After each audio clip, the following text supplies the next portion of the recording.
stand for the national anthem of the Kingdom of Thailand.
Welcome to Adcc Thailand Grappling Super Fights.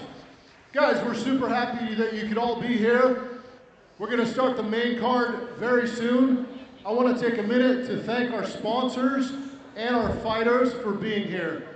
Our fighters have come from over 20 different countries to be here, and we're super excited to have some really good fights for you guys. There's 14 fights on the main card. If you would like to get a seat in the VIP area, it's only 1,000 baht for minimum spend, so you can get whatever you want. Pizza, food, coffee, beer, whatever it is. All right, I want to thank our sponsors, UFC Fight Pass and Pitbull West Coast. We have some awesome merchandise out in front. Please support, get a shirt. These are the only places that you can get this stuff. It's really nice stuff, and we do need your support in that. All right, also, our other sponsors are Enemy Combat Sports and BJJ Lifestyle. These guys have been with us from the beginning, so thank you to those guys. Okay, I want to take 1 second just to thank a couple of people. First of all, I'd like to thank Ben Parker, who's sitting here beside the commentator booth, for his input and all the work that he's done, as well as Mr. Zach Crush, who comes from Saigon Super Fights in Ho Chi Minh, Saigon. They're doing some great things with super fights. And Zach is upstairs. He's on his way down for the first fight. Last but not least, I'd like to thank Candy Thailand, who is our event partner. When I say event partner, actually what I really mean is party partner. With Candy Thailand comes Mr. MC Rafa, who will be your host for tonight. I really want to thank this guy. He's made everything amazing. And also, our DJ, DJ Swab. All right, guys, we're going to start the fights here soon. These are pro rules, 8 minutes, final rules. Okay, I'm going to pass the mic over to Mr. MC Rafa. Please give him a warm round of applause and take it from here. Thank you. Ladies and gentlemen, fight fans all over the world, welcome to the world-famous Illusion nightclub in Phuket, Thailand. As you heard Alex say, my name is Rafa, I'm your host tonight, and it is my absolute pleasure to be with you. We've got an action-packed main card coming your way, 14 fights, we hope you all enjoy. And of course, going around the world on UFC Fight Pass. I hope you guys enjoy, and we're gonna kick it off right now with our first fight on the main card. 80 kilogram division. From the blue team, ladies and gentlemen, Zach Crush! Eater.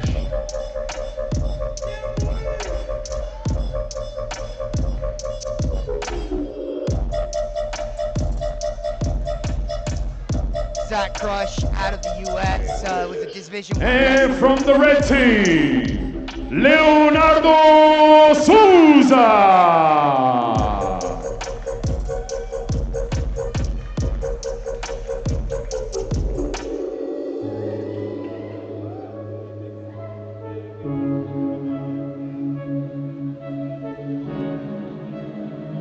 With our referee ready, we'll welcome our fighters onto the mat with the official introduction. Ladies and gentlemen, all the way from the mighty US of A, representing over and under submission grappling. Make some noise for Zach Crush.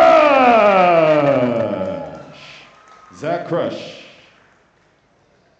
And in the red corner, from Brazil, representing Born to Roll Phuket. Ladies and gentlemen, make some noise for Leonardo Souza! Leonardo Souza. So Zach Crush is a Division I wrestler from VMI. This should be an interesting, Leandro Souza, very good black belt. I've seen him compete several times, and he has always got an answer for whatever comes at him. So let's see what happens. He's going to be, I assume he's going to be really careful in the stand-up to make sure he secures at least the position that he wants. Zach has already shown us tonight that he has very good control, very good hand fighting. Let's see how Leo handles a different skill set than what he's used to dealing with a D1 wrestler from the US.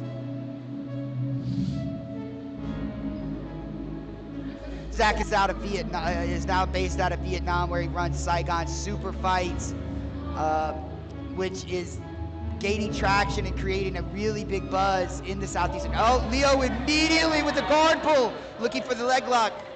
Zach rolls off the mat, trying to escape.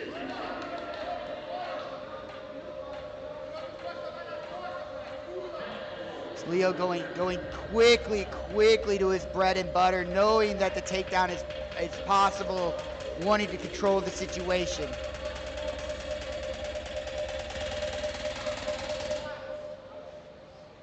Both realize how skilled the other one is at this point, and now they're going to be very tentative and really try to be very technical, not to make a mistake. But you see here, you're having a lot of hand fighting. Zach already has been threatened with submission, so he does not want to get out of position. Leo again looks for the arm drag. Zach using his balance was able to escape it. We are using a smaller mat here, so that's why you're seeing a lot of resets. The mat's only 5 meters by 5 meters. It will encourage action, but unfortunately it does not leave a lot of room for a lot of extra movement.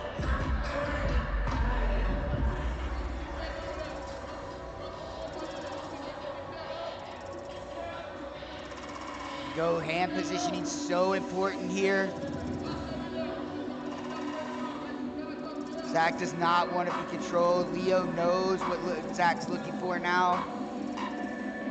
When you have two high-level grapplers like this, it becomes a full-on chess match as to who's going to make the first mistake, and you need to start thinking 3, 4, 5 moves in advance.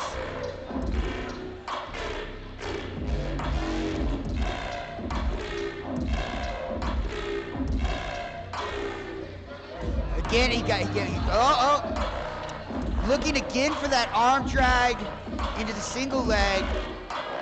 This is where the small mats come into the issue, that he could not chase him down without going out of the mat, even though he did off balance him.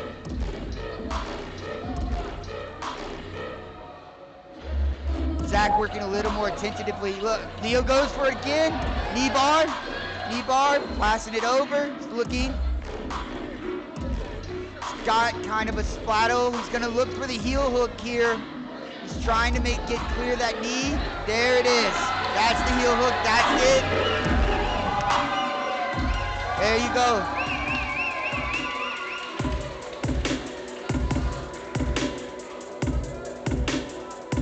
Ladies and gentlemen, we have the judge's decision.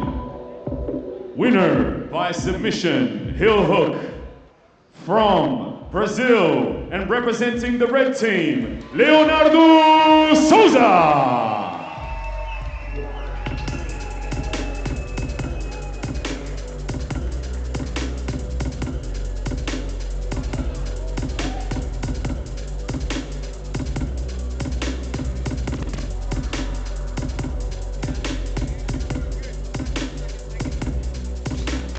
Leonardo Souza with a very clean submission with the heel hook. That's what you have to do with wrestlers. It is one of the traits of jiu-jitsu is that wrestlers usually have a leg lock susceptibility, and Leandro was able to exploit that tonight We have next Marlon Olerio from Phuket Fight Club going against, sorry they took my graphic away, unfortunately.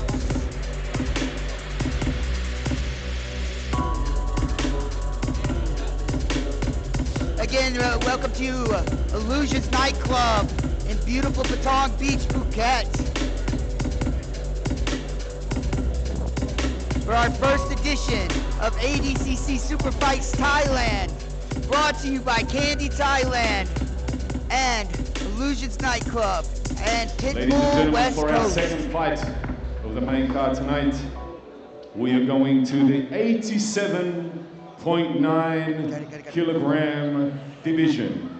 First, for the blue team, make some noise for Gail Grimard.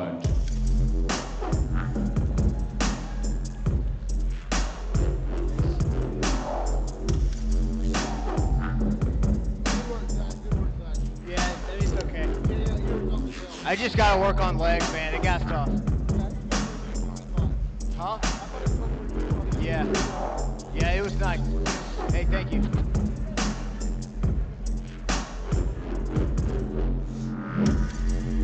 Yeah, I train with Leo. Oh, yeah? He's slick as hell. He catches everybody with that. Yeah, for sure. Everybody. Respect, definitely. On a really high level. Our next fighter, Marlon Sandro Olegario. So we have Gail Grimald. What are we looking at in this next match, Ben? We are gonna probably look at a lot of hand fighting again. This is a larger weight class. This is 87.9 weight class. Now, I'm not. Fighters ready on the mat for the introduction. Ladies and gentlemen, all the way from France, representing Jitson MK Team Reunion, make some noise for Gail Grimard.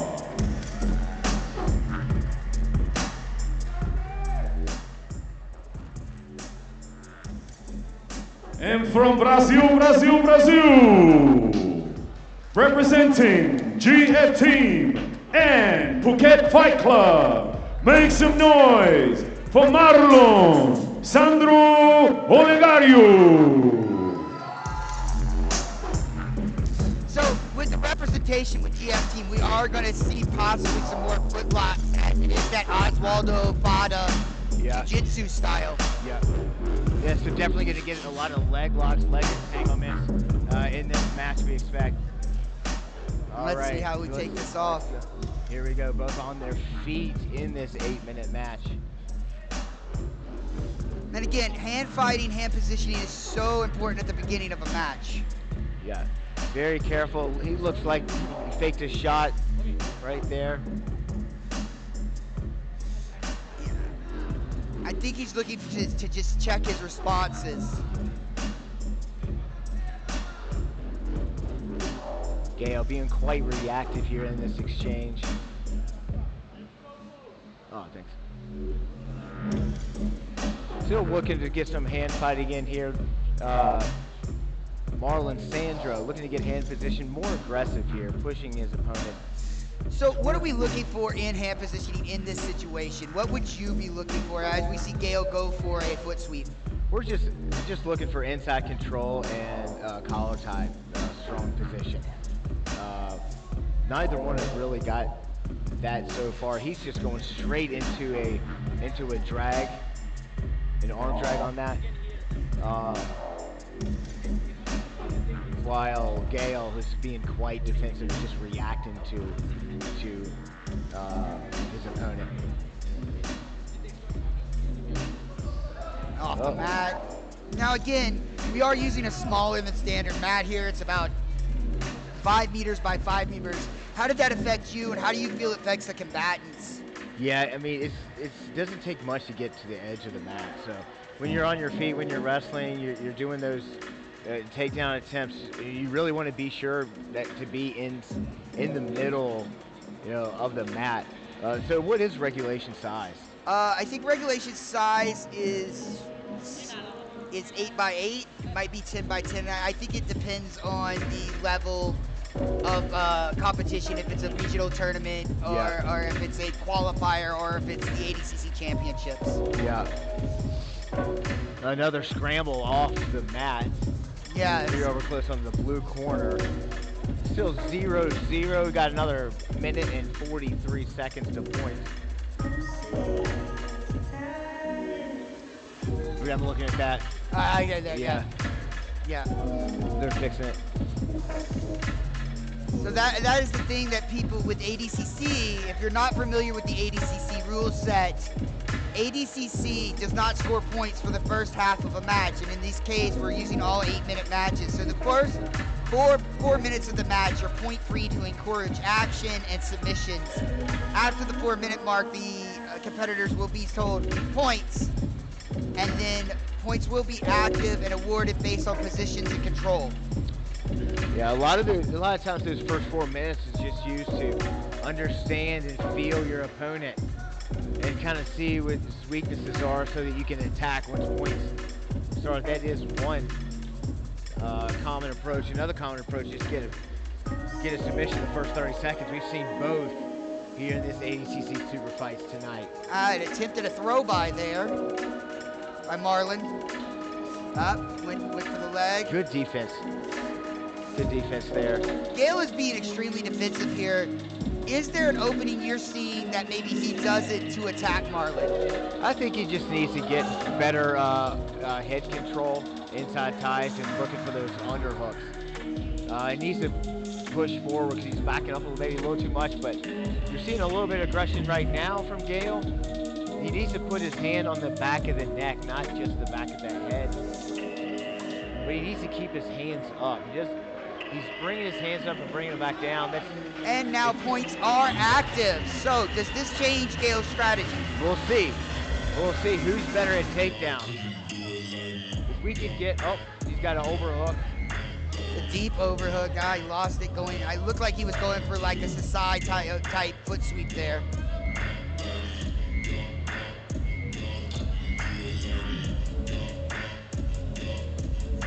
Again.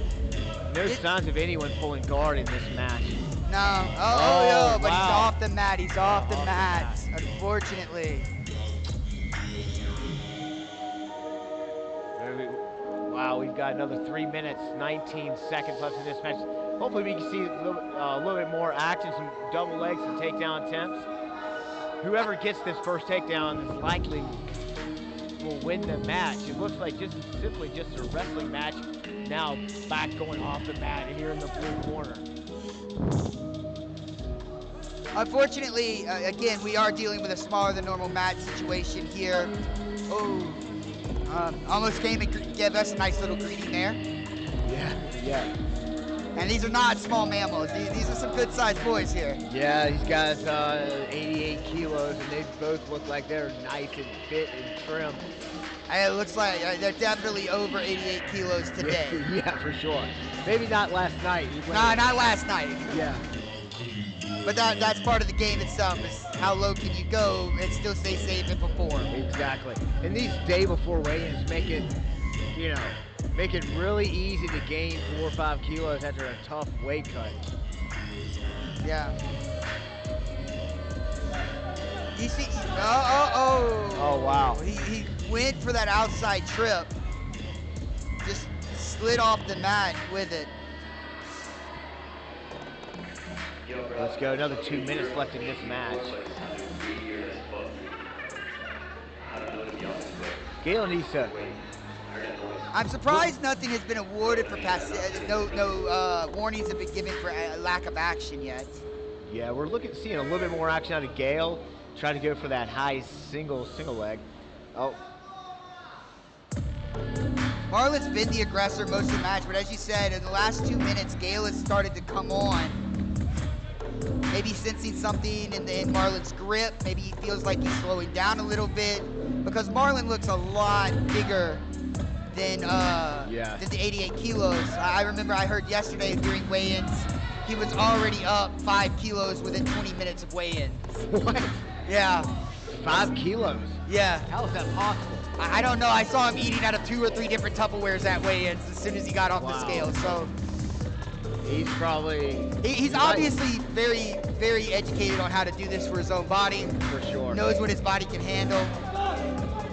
Gale doing it. Oh, wow. Nice. But no points as they were off the mat when it was initiated. This would have been nice if it was a big match. Unfortunately, due to the space constraints here, the 5 meters by 5 meters is all we can handle. Yeah, but it is forcing action. Wow, He reversed it on the way down. Maybe Gale has a little bit of judo coming. Maybe. That was a nice reversal by Gale. I'm waiting to see. There's 25 seconds left. No points awarded. Oh, here we go. That was Gale. 2 points, Gale. Oh, 2 wow. points. Ah, they awarded him for that. Impressive. Yeah.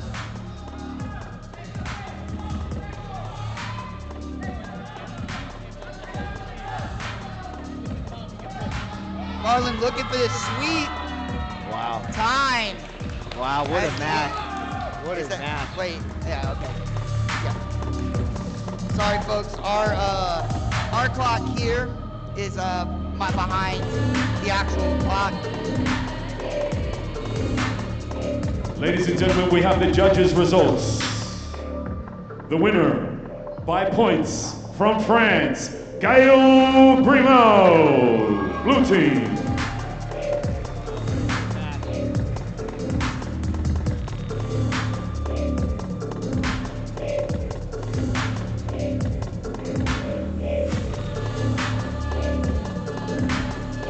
Hey, put that down. This is about to come on. Okay.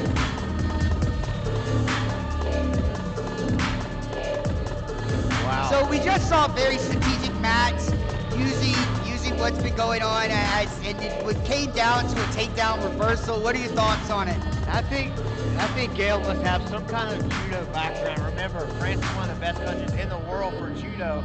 We saw him almost get a judo throw here over near the commentator's table. And we saw him really do a great job of staying on top. He did reverse that I guess you would call it an Oluchi pretty well into his own, and that's what won him the match. So I do agree he must have had a judo background. That was a pure, looking at it, a good judo reversal. We have another match coming up for you right now, the next few seconds. Yeah, that was a surprising turn. It was a very surprising. I thought Marlon was going to push, but Gale played the right game in that situation. Yeah, he was calm, he was assessing his attacks. Very good match. Well, what an amazing venue we have here today. It is fabulous. Yeah, it's a fabulous venue. And they have the second story up here that makes it, like I said, it feels like you're in a Jean-Claude Van Damme 1980s movie with the neon and the screens. It's a very, very interesting place to have super fights with a very different atmosphere that you're used to seeing. For sure, and it's certainly an incredible experience for myself. This is one of the coolest venues. Here we are at the Illusion Phuket, #1 nightclub in Thailand, number 10 in the world. Yeah, number 10 or 11 nightclub in the world, and they're hosting these ADCC super fights. Again, we are on Fight Island. Yes. We are on Fight Island, where you have the highest concentration of high-level MMA gyms. And we're going to go to our next matchup right now.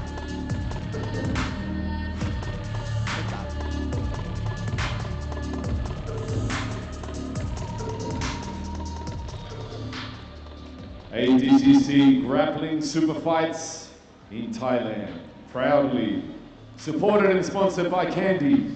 And we'd like to acknowledge our official broadcast partner, UFC Fight Pass, our official merchandise sponsor, Pitbull, West Coast, and our key sponsors, Enemy Combat Sports, Beleza, and BJJ Lifestyle. Thank you to all of our sponsors tonight. On behalf of all of us, thank you for making this happen. Now on to the next fight.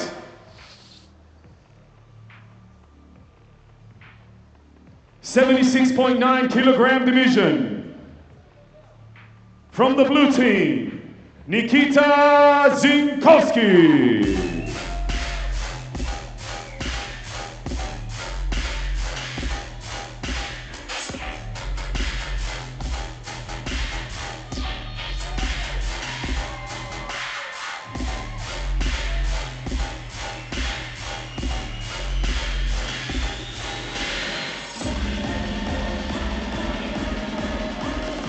And our next fighter, Gianni Handoko.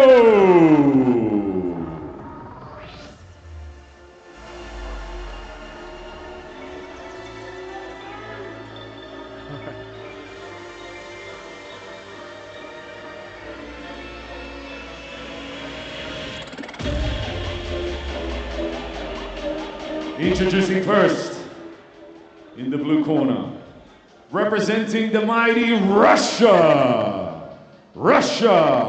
Nikita Zinkowski. Born to roll Phuket. And in the red corner, from Indonesia, representing Black Ship Jiu-Jitsu, Gianni Handoko. Gianni Handoko. So a little fact about Nikita, he took this fight on 1 day's notice. Wow, really? There was a dropout and Nikita stepped up, even though he's only came in several kilos under the weight class, and immediately going for the leg, immediately. What do you expect out of Nikita today? I know Nikita very well. As you can see, he's getting into deep half guard. He has a very slick game. Very surprising. It will surprise you. Now they're doing a reset as they're in a position. He's going to stabilize this and put them back on the center of the mat as best he can to keep the same position. Yes. Nikita's very, very slick game. He will surprise you with things, as you just see by the guard pull. Yeah, not wasting any time. Wow. Wow, what just happened? Wow, didn't expect that. Did not expect that. On the reset, Nikita lost to the Kimura. What a dynamic. Ladies and gentlemen, we have the judges' decision. The winner by submission, Kimura from Indonesia, Gianni Handoko! I wish I could get a replay on that. I'm gonna see if the truck can give us a little replay. There seems to be some disagreement with the crowd about the positioning of Nikita's arm in the situation with the reset. Oh, I see. Unfortunately, I do not have a replay, but from what I could see very quickly, there was a disagreement coming that his arm was not in the position that it was that allowed the Kimura to happen so quickly. Yeah, it allowed it. Let me see if I can get my tech team. Hold on 1 second. Let me see if before the next fight, can I get a replay of the end of that match? Okay. Unfortunately, I cannot get you a replay, but this is UFC Fight Pass. Yeah. You can go back, rewind. Let's see your opinion on it. I unfortunately could not see the reset under the situation we're in. I could not see the restart. Yeah. So, but it looked like a Kimura straight arm lock finish from the top of the deep half guard. Yeah, I mean, what a deadly submission there. And, just looking at these two players before the match, knew it was going to be a very dynamic grappling match for sure.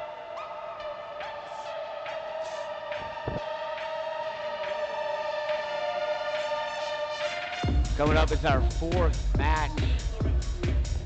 All right, guys, ladies and gentlemen, for the next fight, we're going to the big boys, 98.9 kilogram division. It's the Clash of the Titans. Welcoming our first fighter, Grigory Kuznetsov. Underground. This, that queen drip right now.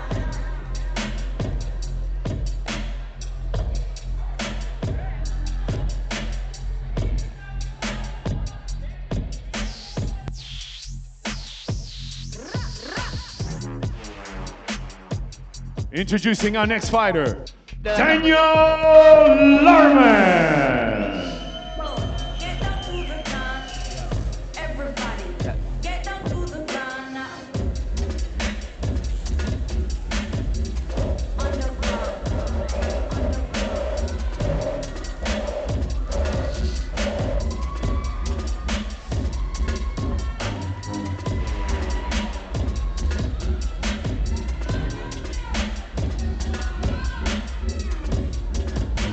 Introducing our fighters onto the mat. In the blue corner, from the United States of America, representing Phuket's Grappling Academy, ladies and gentlemen, Daniel Larman.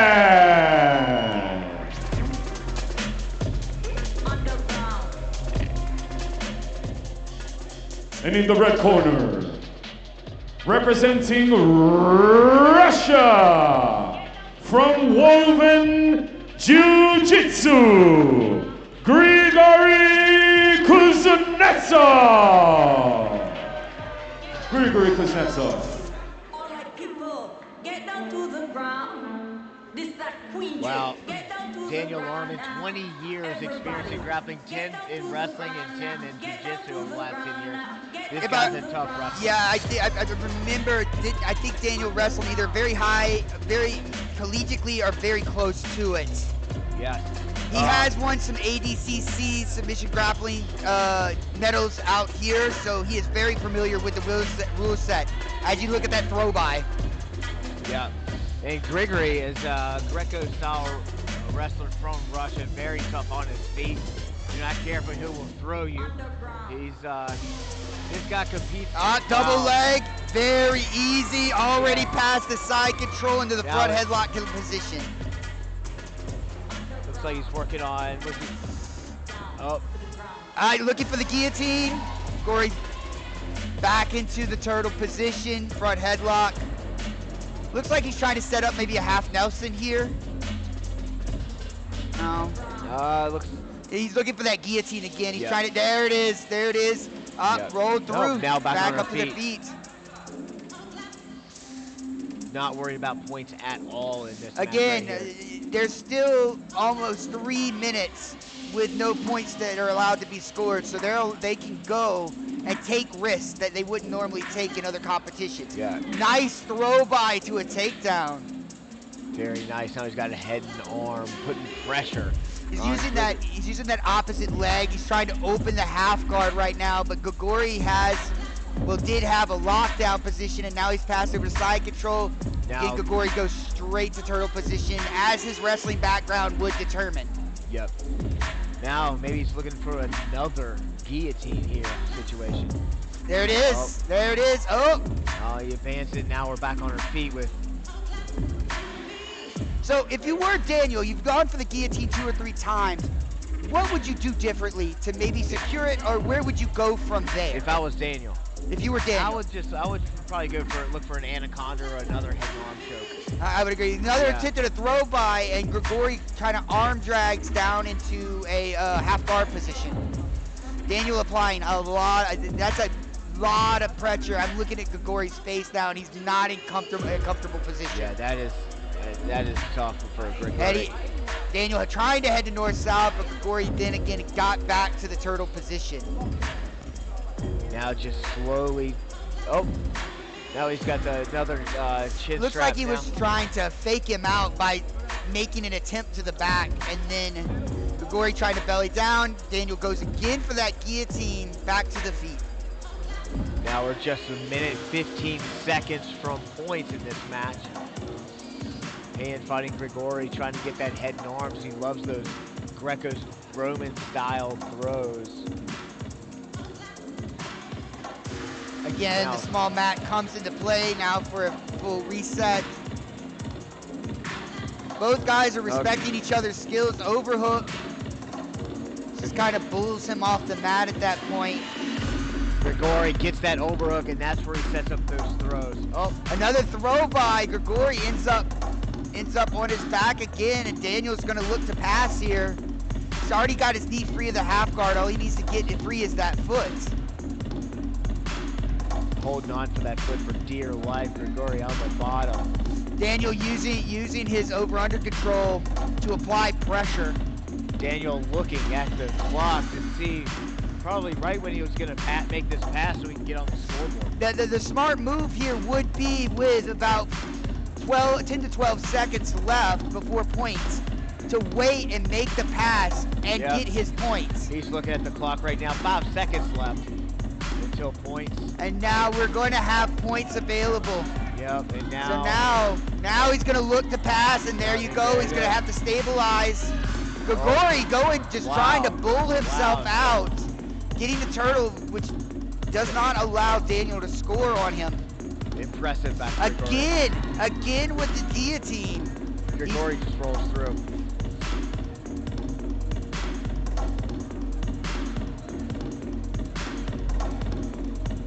How would you change your strategy? When you're going against a Greco-Roman wrestler, he keeps rolling out of those guillotines. Again, Grigori trying to either throw by an arm drag, ends up in half guard, but now that should cost him a point. Yeah, so there you go. They gave Daniel a takedown on that. What I would do in this situation, he has the top position. I would just start grinding at this point. I would make him uncomfortable. I would not give him any space. And he's rolled out of the guillotine 3 times. So you need to go with another option. Here you need to wait. Daniel waiting the 3 seconds, scoring his points, increasing his lead to 5-0. And then again, Grigori right back to this turtle position. I would C-clamp, push his neck down, and try to swing to his back at this point. Yeah. And start working that back, or that's deep this time, that's deep. And he gets out again. Very nice. Yeah, I would C-clamp that neck, push his head down, and try to rotate to the back position and start working from there, getting my hooks in. Yeah. Scoring Points. Daniel's up 5-0 with about a little over 2 minutes left on the clock. So, and this is where we see again the small mat coming into play. Yeah. Small mat for 2 big wrestlers. Yeah. Nice throw by attempt by Daniel. Grigori's gonna have to have some kind of throw to get back on the scoreboard. He really does. Again, ADCC rules allow for a clean takedown that lands you in side control, earns you 4 points. Yes.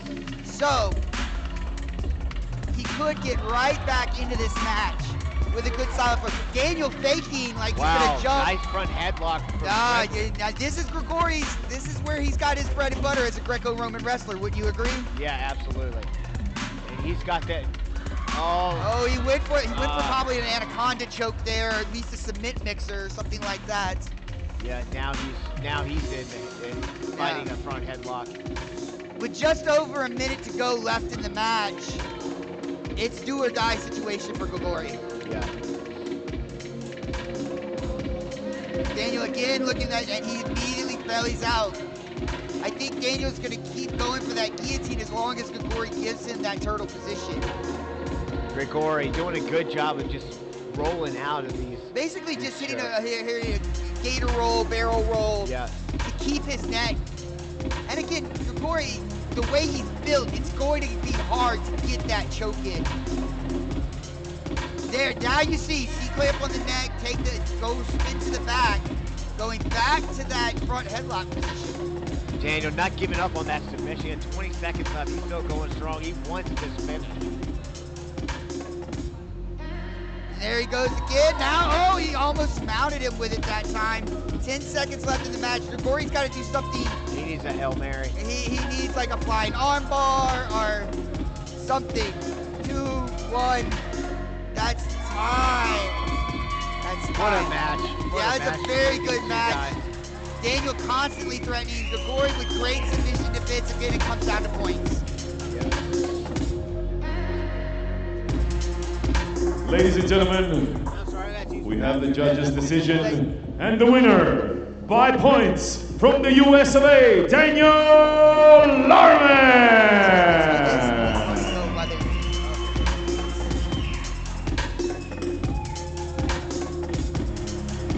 So what we saw there, would you say, Jack, is 2 high-level wrestlers not really canceling each other out, but being, especially in Grigori's part, being very defensive.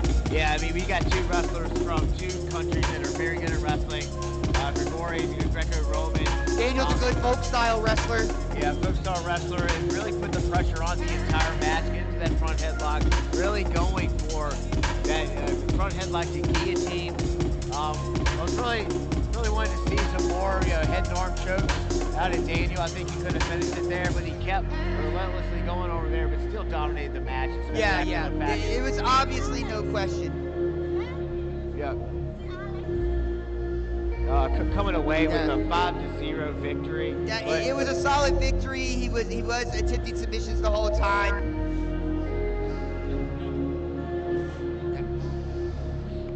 Sorry, I forgot about that. Go. Go to the bathroom. You got to go. Run.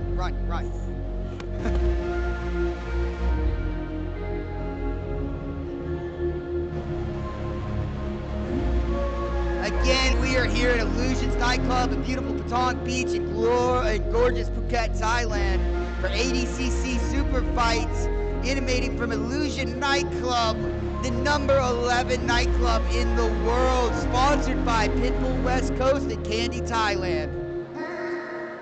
Ladies and gentlemen, for our next fight, 76.9 kilogram division. Representing the blue team, Jovidan Kachayev.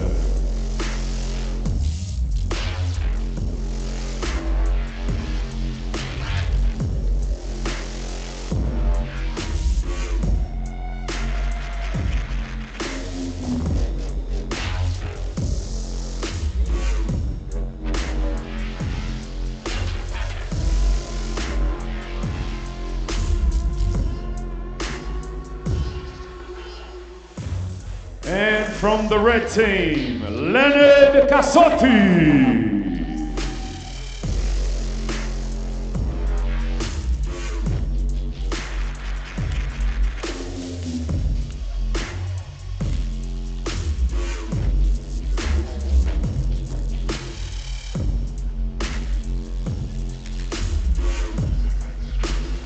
Introducing first, in the blue corner, all the way from Tajikistan, ladies and gentlemen, representing over and under submission, grappling, Jovidan Kachayev.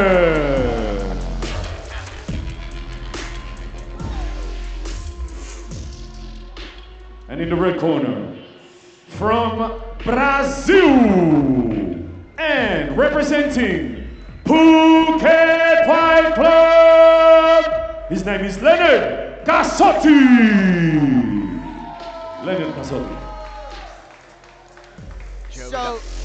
Jovidan coming out of Vietnam and Saigon, an MMA fighter, like a high-level MMA fighter. He has a hard time getting matches in Vietnam. Really been working on his grappling for the last year.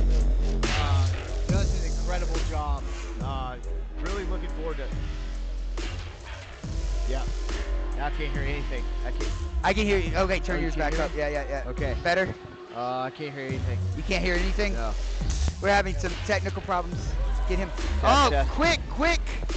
Quick attempt at a leg I lock. can't hear anything. Quick Testing. I just can't hear it. Yeah. Jovidan, very good wrestler. Expecting a lot of explosiveness out of Jovidan. This guy, you're not going to see this guy stalling. You're going to see this guy give it 100% every moment, as we can see right here. Very good wrestler, hard to get in on his leg. Jovidan coming away with a smile after that takedown attempt.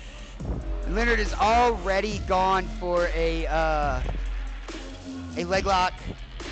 Looked like an Inamari roll or something along those lines. Yeah, with just 1 minute of this match, and They came out of the gate firing. Yeah. No surprise from us in Saigon, who just knows Joey very well. Again, looking for that Inamari roll.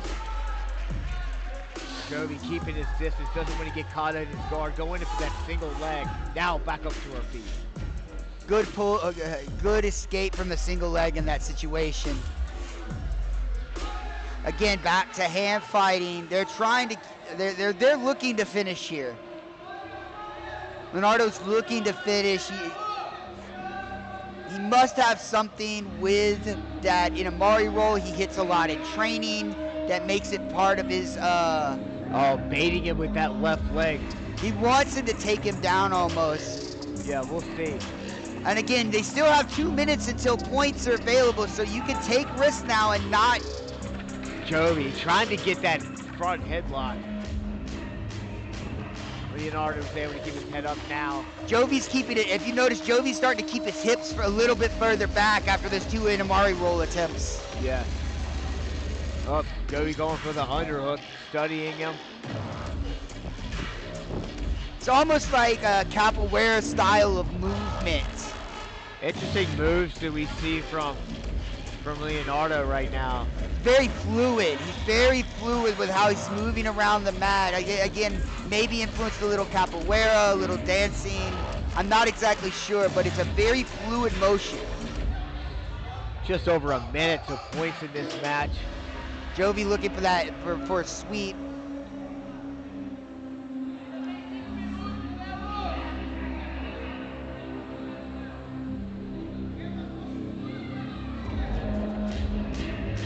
Again. Cleared the hands and was looking for that double leg, but didn't really commit to it.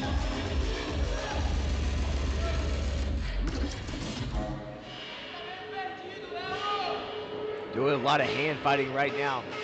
Not a dull moment in this match. 40 seconds to points.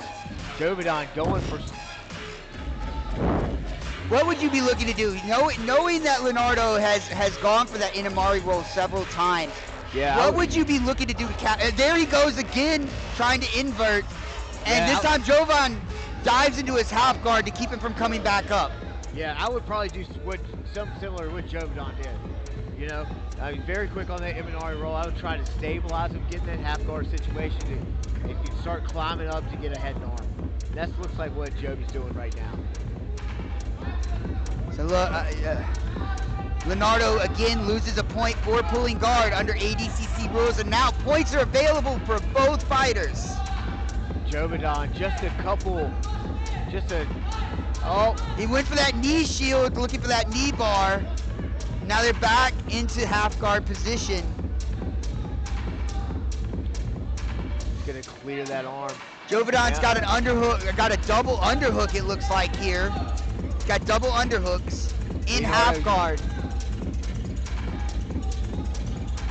So, what Jovidon really needs to do here is he needs to start getting that knee high. He needs to start pushing that foot up towards Leonardo's backside, like he's doing there. He needs to walk that foot forward and try to get that knee cleared. Once you do that, you can start working to a better position.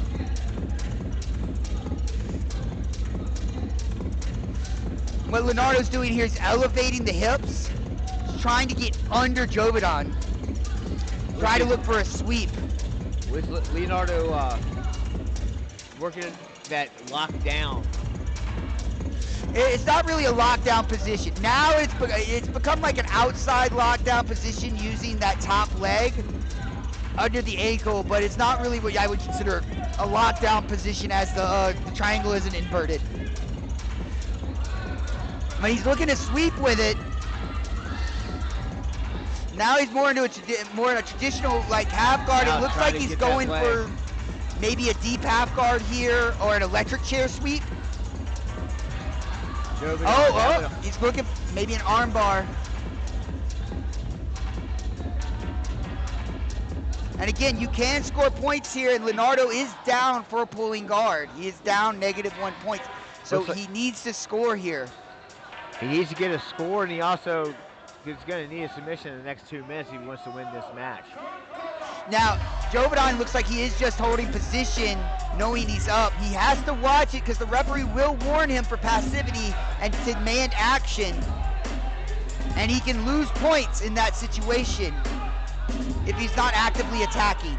Underhook, nice underhook, and look, here he goes, he's going for it. He's going for it, Jovidon, good balance. Jovidon going for the guillotine. Oh, wow. Very nice. It's out, it's out.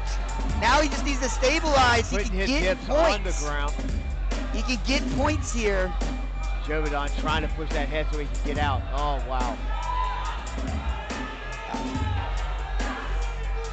I was about to say I didn't understand the 2 points. It looked like Leonardo should have gotten the 2. And there it is. Leonardo is now up 1-0 for that sweep. Wow, what an interesting turn.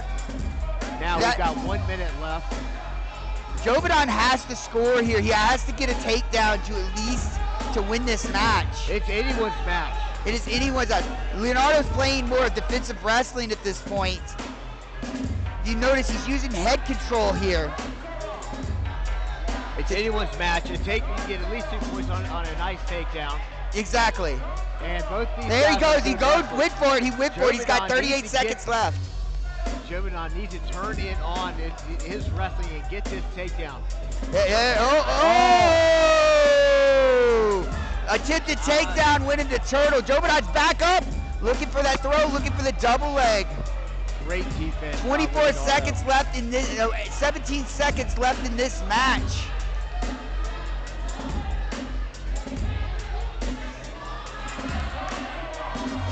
Eight seconds. 5 seconds left. He's got to submit him now or it's over. Yeah. It is over. Very good, very competitive match. Yeah, both of these guys are very high level, good at grappling. Both good wrestlers, good on the ground. I lost you. Unfortunately, my broadcast partner, he was saying that we're having very high level wrestlers, very good on the ground. Ladies and gentlemen, we have the judges' decision and the winner, 5 points from the red corner, Leonard Cassotti. Leonard Cassotti comes away with a sweep for the points for victory. What did you think of that match? What an exciting match. Jovidon was known for wrestling. He's definitely known for his MMA aggressive style, and really didn't expect Leonardo to come away with such good wrestling and scoring those points late in the match. Yeah, and that's the thing when you're dealing with these high-level competitors. It could just take one simple mistake, inches, and the match changes an entire course. Yeah, very good with his hips, Leonardo. Very good with his hips, and very good takedown defense. We saw him get Jovidon on his hips on the ground, which essentially allowed him to win the match.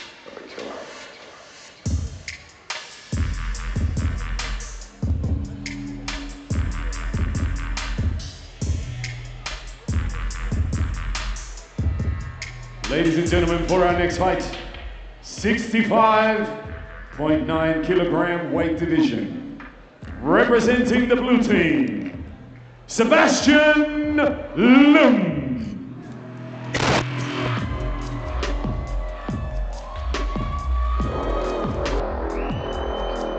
Apparently he has a fan club here with him today. And representing the red team, Ali Khan Igembe.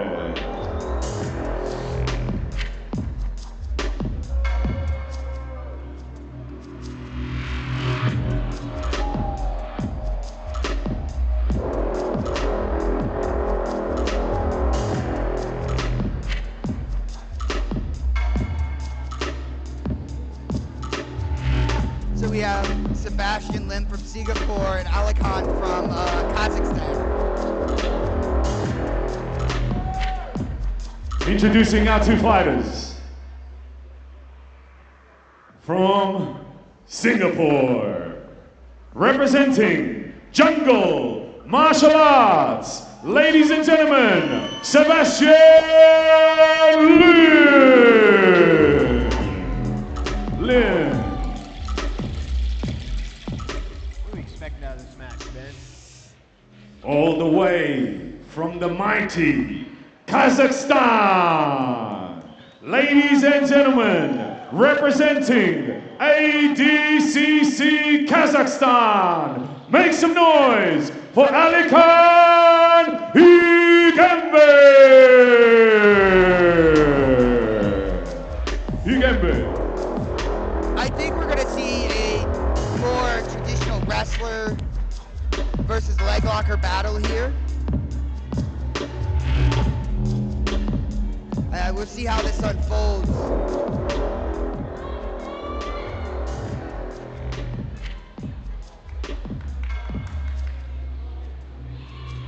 On our feet here, tying up, feeling each other out. When you're getting to this high level of grappling, the smallest mistake could mean the entire match. Yes.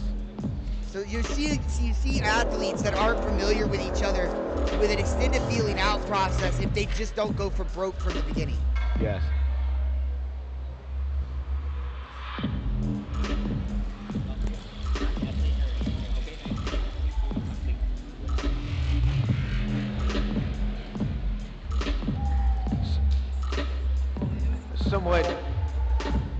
Somewhat of a slow start in this match compared to our last match, but now it's starting to pick up.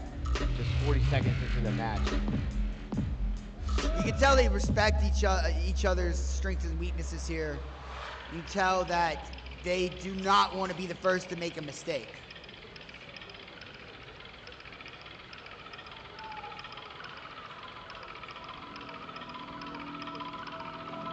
Alicon just stays in that stance. You can tell. Oh, nice. Looks like some kind of judo attempt. It looked there like with the maybe an Uchimata. Oh, wow. Almost a light slap on the face. I don't think that was intentional. I mean, let's be real. We are not playing patty cake here. This is high-level grappling. Accidents happen, especially when going for things like collar ties. There was obviously no military. Jumped the guard. Now, as he did not jump all the way to guard, look, he's going for the knee bar. Wow, now we run into a leg entanglement. There we go.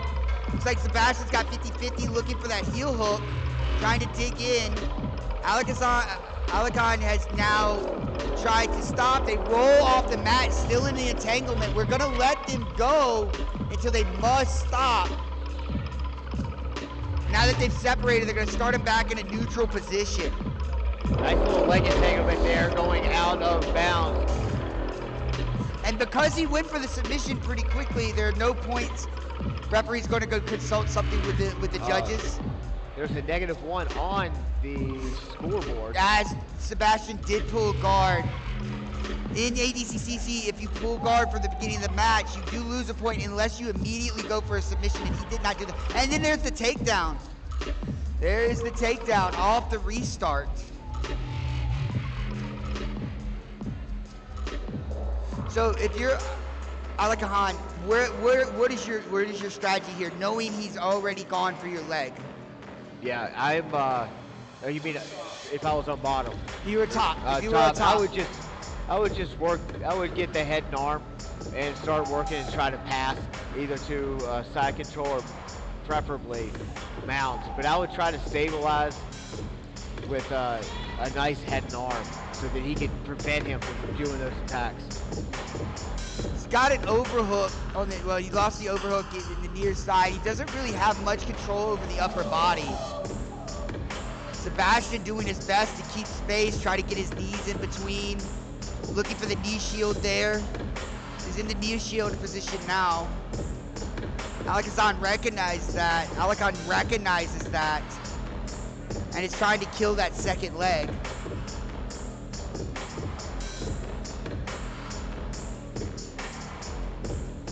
So points in about 30 seconds. What is your strategy once the points, what would your strategy go to once the points are active? If I was on top, I would try to get the pass. If I was on bottom, I would try to get that coyote guard sweep. Back to their feet now. Now we're back on our feet. 17 seconds to points. So now you have to start thinking, okay, if I want a certain position, am I willing to give up the points to get it? What if Sebastian wants to make those points back? We got 3 seconds of points. Oh, looks like, wow. Oh, very nice trip there. Looked like he was going for like maybe an OG or something like that, but ended up just basically taking him down off of it without completing an actual throw. Sebastian now trying to close his half guard. Trying to get that lockdown position, it looks like. Now it looks like we got a mount Alakahan situation is here. now in mount, so now he's going to get guard pass points and mount as long as he stabilizes. Now he's up about 4 points with 3.5 minutes left.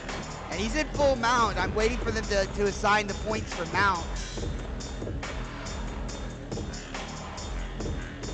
Sebastian's still fighting, and I'm questioning why the points haven't been given for mount yet. They gave him the guard pass points, but not the mount points. But Sebastian's down minimum 4, possibly 8 points at this point, or 6 points. Trying to get out. Now he finally gets up. Looks like there's some confusion as to where they should reset. Yeah, the referee did call for a stoppage before, and now they're resetting in the mount position.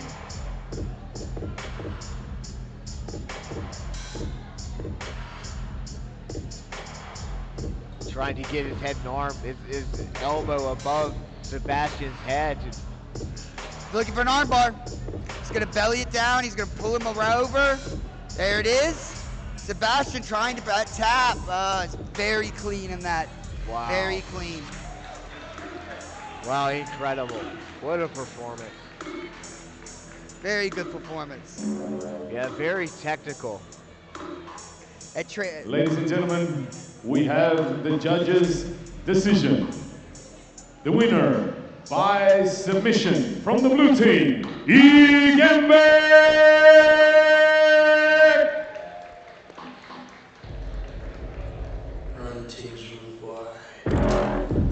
Wow, what a dynamic match we just saw. That was a very well match fight. Alakahan pulling him with that belly down armbar, rolling it and finishing it from a seated position. Very, very technical match. Saw a lot of different types of submission attempts in this match. Very different from our wrestling match just a few matches ago. And this is the great thing about ADCC. You get all these styles that never really communicate and never really run up against each other in regular jiu-jitsu competition, but yet in ADCC they all have an ability to come in, compete, and still win matches. Yeah, interesting. Seeing a lot of different approaches. Some wrestlers who wait until the points period, some going right out the gate and getting the submission, some just grappling the entire time looking for different kind of submissions. This was a very dynamic match here. This was a very dynamic, and in contrast to the match we had a few matches ago with the two wrestlers, it was very, very basic, but it was still very high level grappling. We have some more matches for you tonight. Let's see what kind of excitement is left. Yeah, we've got another 8 matches left for you guys, and super excited here. And again, let me again thank our sponsors: Candy Thailand, Pitbull West Coast. We have DJ Swab on the 1s and 2s. And again, we thank Illusions, this beautiful nightclub in Patong Beach, for hosting this fabulous event. Yeah, what an incredible event by ADCC Thailand and the people behind it. So, very well put together, very well planned. I think it can eventually become like a very good crowd. Yours as well. Yours as well. Along with this, Southeast Asia is up and coming in grappling, especially with super fights. Yeah, it certainly raises the bar for grappling events. Especially in Southeast Asia, guys. And I think this is a fruitful ground with all the access from athletes all over the world to really take grappling to another level here. Yeah, it's an excellent.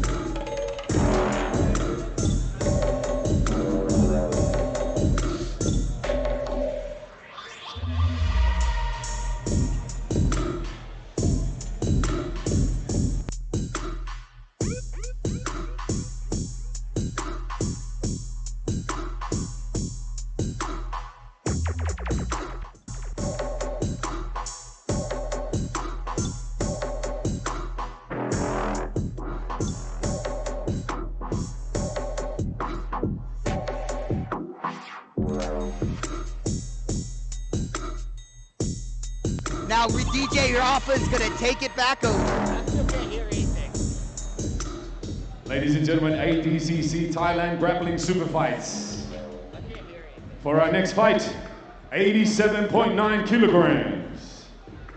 From the blue team, Manas Jamakaye.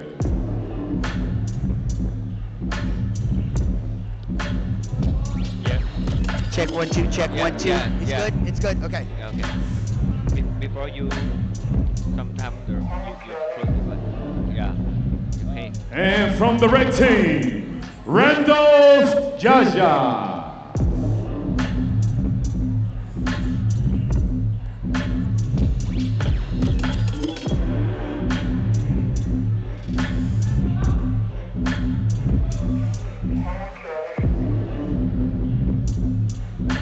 Referee ready, introducing our fighters. First, in the blue corner, all the way from Kazakhstan, ladies and gentlemen, Manas Jamakayev.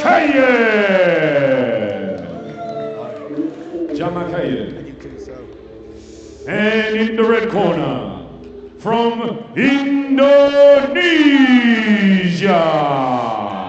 representing GFT, ladies and gentlemen, Randolph Jaja. Jaja. Looking to see a lot of technique out of this guy from Indonesia. Well, the thing is, he's also a GFT representative, which means he's of the Fada lineage, which is, a lot of people don't know, runs side by side with the Gracie lineage for Brazilian Jiu-Jitsu. Fada wasn't a student of Matsuyoda Maeda, so it's just Jiu-Jitsu, but a different approach. Yeah, it's very interesting. So Looks like GF Team also brought in a lot of the footlocks back in the 90s, which made them not very popular. Okay. But now it seems the footlock game is the future of Jiu-Jitsu. Or at least the present. Yeah. Again, always so important. Oh, scissor takedown, scissor takedown, that looking was straight for the heel great. hook. Looking for that heel hook. Switches over, going for the outside heel hook, back up. Now looking for a knee bar. Very nice transitions here. It looks like Manas got his knee clear. Now he's looking for a straight ankle lock of his own. Randolph defending well, inverting, step over. Kind of a stalemate position here. Just over a minute into this match. Looking for that arm drag, it looks like. Trying to see. He's got one leg in. I'm trying to. Okay, he's got one leg in like a half guard. Now he's trying to get a butterfly hook position in it. And the other one's using as basically a defense to keep Manas away from him so he can work. Now he's got one butterfly in. Looking for a second one. And this is again another form of hand fighting. Is people don't realize how important hand fighting is in all positions. Yeah, on the ground, just important as when you're on your feet. If you're a Manas in this situation, given the fact he just tried to use a scissor takedown on you, going for your heel, what are you doing to protect yourself here? I'm just trying to get past his legs right there. You can see he's got a lasso there on his. Yeah, just Randolph again going for that leg, going for that leg. Oh wow. Oh, incidental headbutt, headbutt. We have a timeout on the mat, completely incidental. No, and those hurt. Those hurt, but they also take you out of your rhythm. Yeah. Again, our time is stopped here. Accidental headbutt. Sportsmanship. Again, you love to see that. Acknowledging the accident. It feels so bad when you accidentally hit someone in the face. You know, sometimes I'd rather be the guy who getting hit in the face. Yeah, you feel like oh my God, am I back to being a crazy white belt again when that happens? Yeah. But again, this is high level grappling. It's not patty cake. It's not badminton. Yeah. These kind of things happen. Again, we have EMTs gonna check it out. What has impressed you about this event the most, since we have a little time? What has impressed you about this event? I mean, the venue, everyone kind of coming together, the sponsors, but I mean, just all the different styles. We see so many different styles from all over the world, and you know, we've got Indonesia, we've got Kazakhstan, we've got Tajikistan. There's just a lot. We got Americans, we got Brazilians. Yeah. And the great part about this is it is Brazil and the United Arab Emirates with the Abu Dhabi Compact Club that has made all this possible and has contributed to the expansion of Brazilian Jiu-Jitsu. Without question, it's definitely a melting pot of different grappling styles here. That's taking place here in Phuket on Fight Island.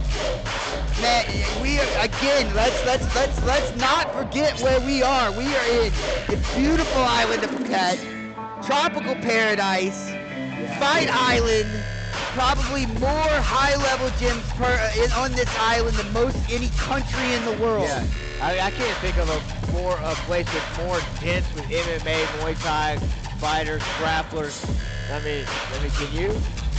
Literally, there's nowhere in the world where it's as concentrated as this island, and you go anywhere in this island, you can find a high level of training.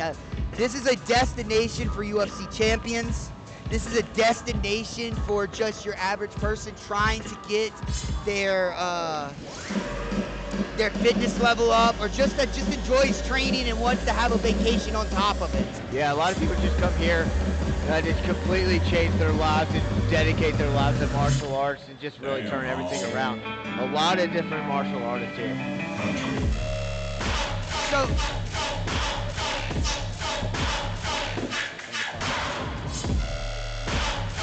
So thinking about that, where do you think Jiu-Jitsu in Southeast Asia and grappling in Southeast Asia goes next?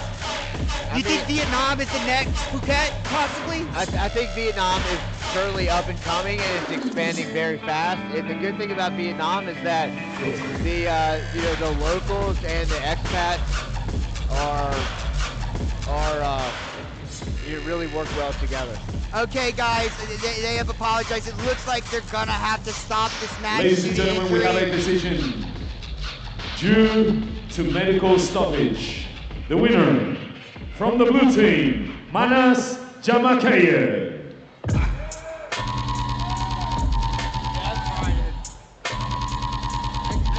Yes.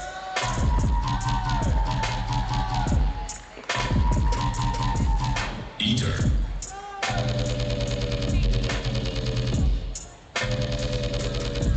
Let's quiver.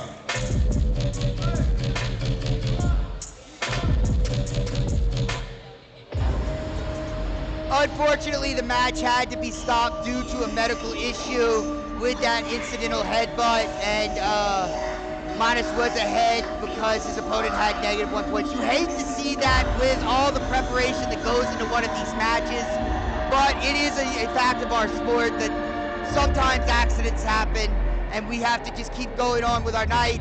We have another amazing night. 2 Australians going to be in the ring next. Let's get it going.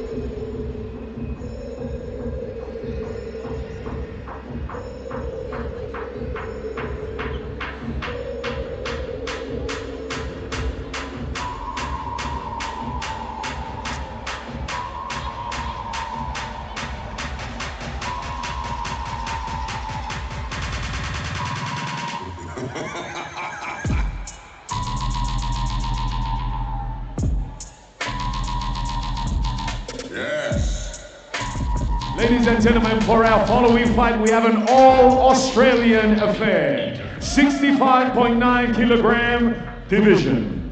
Representing the blue team, Fabio Lim. Eater.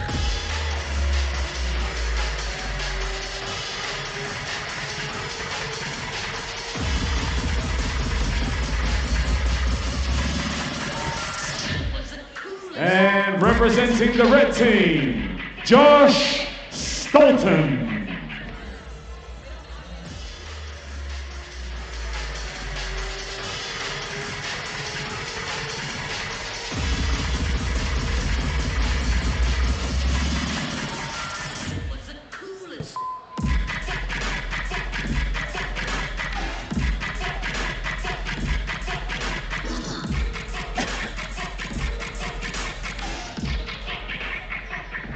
Introducing our next fighters.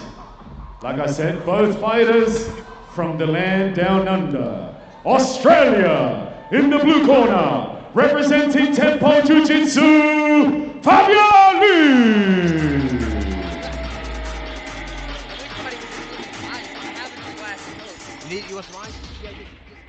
In the red corner, representing Taurus, Brazilian Jiu-Jitsu, Josh Dalton. So all Aussie affair here, all Aussie affair. Yeah, definitely a lot of good grapplers coming out of Australia these days. You know, both these, we can expect a lot of high-level grapplers from these guys. I've seen Fabio compete before.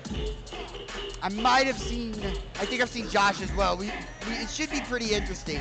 And this is the interesting thing about weight classes. You can see there's a marked height difference here. Yeah, it's marked height difference. It's going to be interesting to see how this plays out. Josh coming in with 16 years experience, flew from Australia this weekend just for this match. Fabio obviously quite a bit younger. Josh had a few ADCC trials runs. He's won a few matches, but anyone who goes to trials and wins a few matches is very good in my book. Yeah, to go into trials and put together any several victories is a very impressive feat. Oh, Josh on that single leg. Fabio willing, now that he touched his leg, to go ahead and pull guard. Now this is interesting. As you can see, Josh has shorter limbs, so it might be harder for Fabio to really... Josh going for an Estima lock there. That's interesting. Now, that's going to be an interesting thing to see with the leg lock battle. Josh does have shorter limbs. Yeah, that's true. So with Fabio being so much longer, I think it's going to cause Fabio a few problems trying to finish things. Yeah, we'll see. That's definitely an interesting point here. Looking at Josh getting a 2-on-1 on his ankle there. Josh looking for that underhook, reaching under that free leg from half guard. Obviously looking to sweep or maybe set up another leg lock. Josh looking to set up a knee bar. There it is. There it is. Now Fabio doing a good job of reversing it. Josh doesn't want to let that leg go. Now he's got a good bite on his ankle. Looks like he might be looking for an Estima lock here. Fabio looking for Barambolo, it looks like. Josh controlling that ankle so he can't come fully around.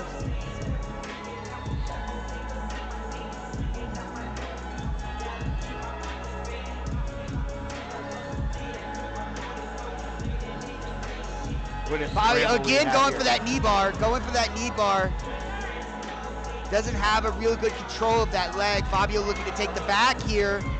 He's got almost. What a back take. Now he's looking for the... Doesn't have his hooks in though, so this is but he does have one hook in and he has one of Josh's arms controlled.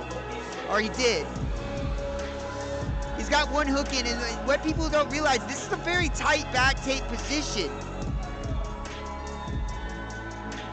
When you triangle your legs like that over the hips, Josh, nice escape. But Fabio right back up on his back. Now Fabio's got a hook in, and he's got the body triangle. Josh is in a serious situation here. What control he's got, Fabio, on top. And that is not a fun position. It's like a boa constrictor. Like Fabio looking for that rear naked choke. Josh doing the right thing though, by stepping over that leg and walking, but Fabio's got that rear naked choke position around the jaw. That's very uncomfortable. Now he switches it. This is where it gets interesting because that body triangle, if he can stretch him out, will put a lot of pressure on Josh's ribs. Yeah. And start compressing his diaphragm to where he can't breathe. Josh fighting it off, does not want that arm around his throat again. And again, Fabio with that body triangle is making it a struggle for Josh to breathe and get enough oxygen. He's gonna tire him out. And now the points are active. So if Fabio switches to a maybe two hooks position, as he just tried to do, Or if he goes back to the body triangle, now he needs to hold. Look, he needs to hold that, and he can get back take points. Josh fighting hard on bottom there. Now he's got. Josh is fighting very hard on bottom, protecting his neck. Fabio doing a good job with that hook on the outside to prevent Josh from rolling back over to where he can break that body triangle. Now right on the jaw there. Now he's gonna try to slide it under. Doesn't work. 3 minutes left in this match. Now back into the body triangle. Fabio quite calm on top. He's relaxed. You can tell he's very comfortable in this position. Oh, there it is. He's on the jaw this time, but he's gonna really try. I think what do you think? I think Fabio, next time he goes with the jaw, should go hand to hand. Yeah, I think he keeps trying the traditional. I think he should go palm to palm on that rear naked choke. Yeah, there it is. Looks He's like under, the but chin right now. is he under the chin though? And he lost the hook. Can he keep this? Very aggressive on the back. It looks like Josh has escaped. Josh did get his hands off the neck. Josh did get his hands off the neck. Now he's just worried about the points. Fabio still doesn't have control with two hooks, so he has a very nice escape on Josh. Now he's looking for that double underhook pass. It's gonna pressure Fabio down. Fabio does have 3 points with 2 minutes left to go. It's up 3-0. Josh needs a pass here. Fabio looking for that leg lock again. There it is. Fabio's up to a base. Very, very nice. Fabio back on the back. Got the hook in like it was butter. Slid that in like it was butter. Now he's trying. He might look for a twister here. Josh is in the process. He's escaping. Fabio's been controlling this entire match. Josh going for the knee bar. Tapped. That was out of nowhere. Like we said, small mistakes. Small mistakes at that high level are very costly if you just saw that. Knee bar finish from nowhere. Wow, did not expect that. Ladies and gentlemen, we have the judges' decision. Winner by submission, knee bar, representing Australia, Josh Dalton.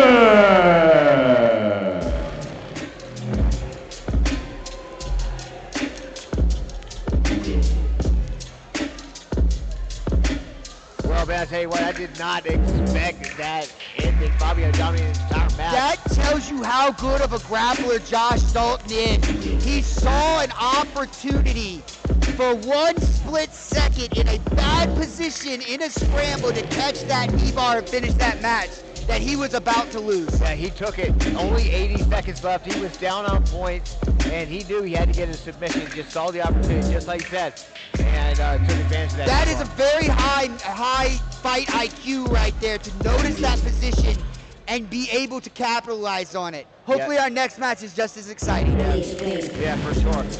He had 7 minutes to study his movement. 7 minutes to study his movements throughout the match, and he just saw that opportunity. It was a split second, and I saw Fabio look at it really fast. He's like, oh no, and he was trying to escape his hits out, but Josh had already gotten it, wrapped his legs up, finished that knee bar for the victory. Yeah, a tiny mistake here in this professional circuit here. And at this level, inches, centimeters for my non-American friends. Yeah. Exactly. All right, we got 5 matches left.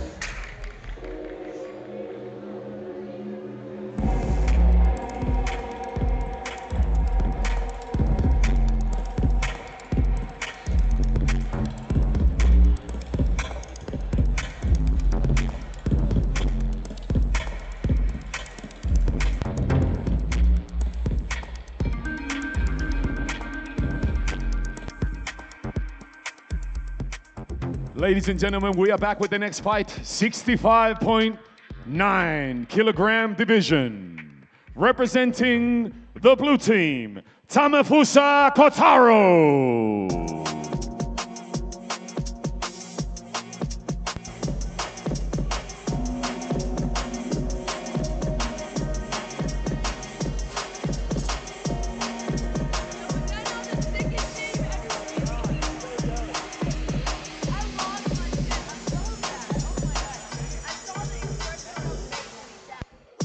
And representing the red team tonight, Valentino FC.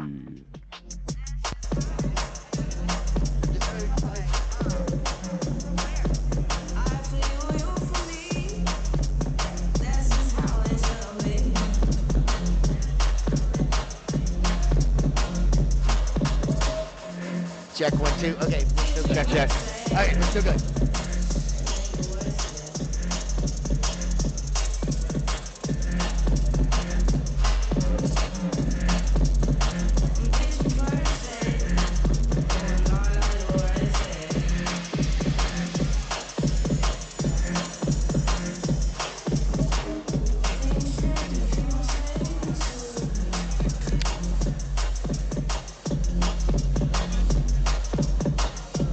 Referee ready, fighters ready. Introducing first, fighting out of GF team, representing Indonesia,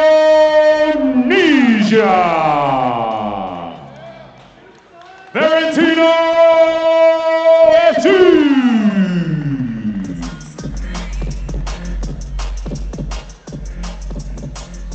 And fighting in the red corner tonight, representing the land of the rising sun, Japan. From Carpe Diem Brazilian Jiu-Jitsu, Tamefusa Kotaro.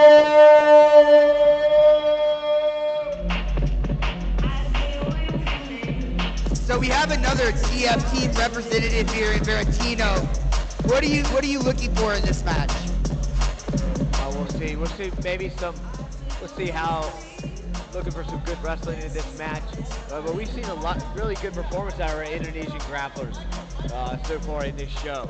Very deep underhook right there, looking for, I guess, an Uchimata, but was not able to get it. Carpe Diem's a very good gym out of Bangkok. They do wrestle quite a bit. Oh, nice to the front headlock. But just now we're back on our feet.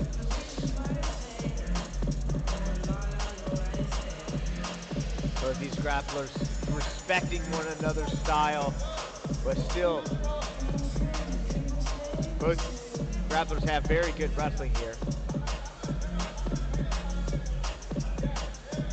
Oh, nice. Good underhook, good entry. Oh, he should have capitalized on that. Yeah. I guess he didn't like the position. Now hands tied up, looking for.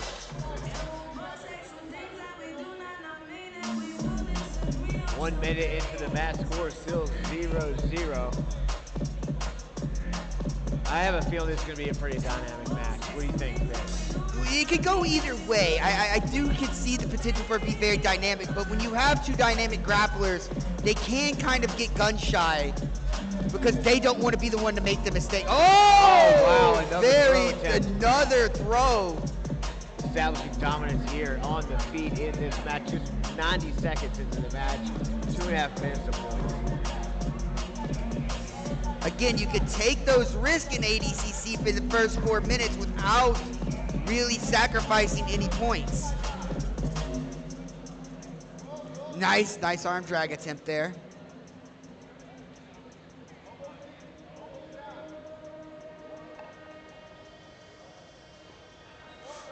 Going for maybe an Inamari roll or a knee bar.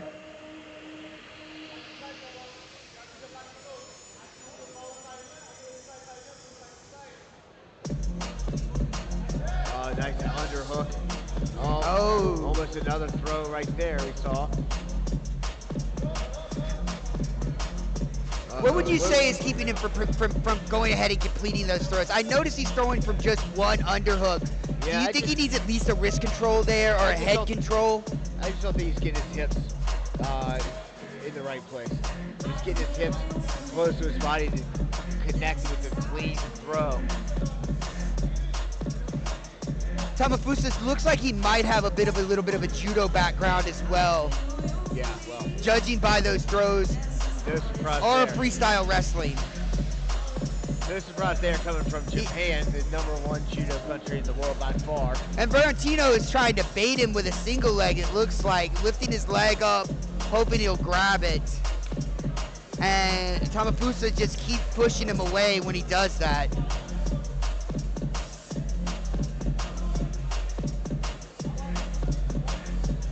As you can see, again, he's picking that leg up. I'm wondering if he wants to be taken down with a single leg for a certain position he works on, Yeah. Maybe he wants or if his single leg defense is really good for reversals. Yeah. It's not a very common tactic you see, though. But very confident in his approach. Nice little skip in there, looking for maybe a foot sweep. Oh, There it wow, is, there it wow. is. Nice rolling to, looks like he's trying to set up a knee read. The knee is clear though, the knee is clear, so most of the danger is gone, but now they've got in the single leg position. Now we're back. Good What a defense by scramble. Tamafusa. Look at that, 10 seconds to points here. Trying to make a statement here.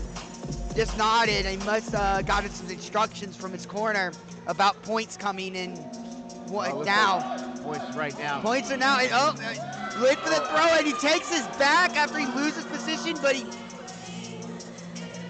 trying to see, looks like, okay, he's got his knee in between, almost a half guard, and he's stepping away, but they were at the edge of the mat. He can't get a reset in that position because he did step away from it, and I think he was looking for a reset in the position, but the referee has to set that. Controlling the ankles, looking to pass here.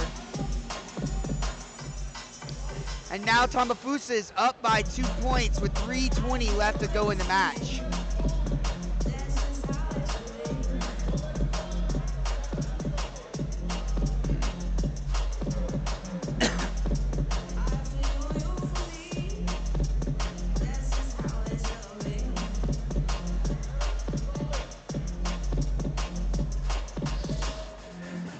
What would you do here if you were Tamafusa, Ben?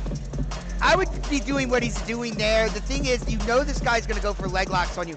I would be popping his ankles back and looking to pass as he sits back up. I'd be throwing his ankles over his head. As he sits back up, I'd be looking to pass. I would not want to be in his butterfly guard. Yeah. He is up by 2, but that is a dangerous position with a leg locker because if he gets an underhook and can elevate you, he can start causing a lot of problems. Even finish the fight with a heel hook. Yeah. Oh, looking to pass here. He is trying to pass aggressive. dynamically pass that guard to avoid a potential leg lock. And if you look, he's sitting on that leg to kill his ability to elevate with it. He's sitting on it. So now he's gonna look to try to find a comfortable position to pass from. Just 2 minutes left in this match. Tamafusa up 2-0. Keeping him away, look for I guess a triangle there. Nice attempt at a pass there. Trying a knee cut here.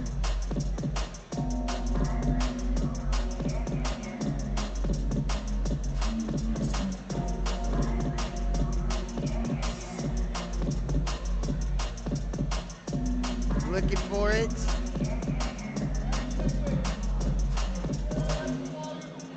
So with a minute 20, 25, a minute 20 left in this match, he's staying active though, if you notice. Tamafusa is not sitting on his lead. He's actively searching for passes and possible submissions, which is what ADCC is all about. Yeah. Full close guard now, trying to slow the pace down. Maybe Verantino looking for mission control, looking for Tamafusa stands up.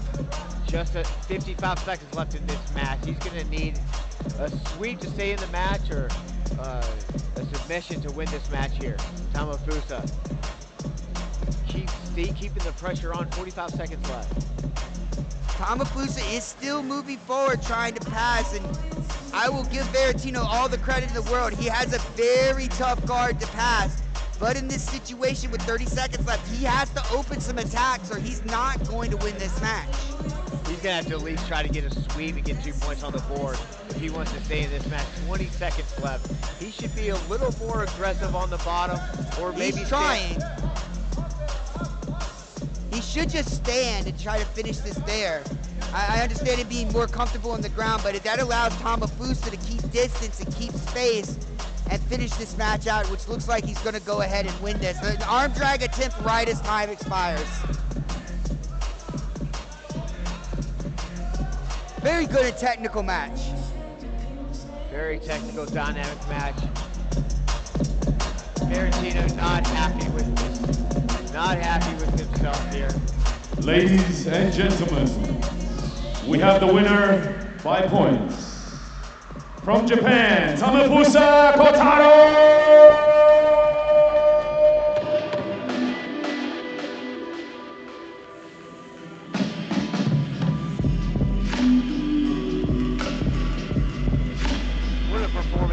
What a performance by Tamafusa here. Very dynamic. Got his points to continue to keep the pressure. Ben, what do you think? He did exactly what he needed to do. He got up in points with a obviously very dangerous leg locker.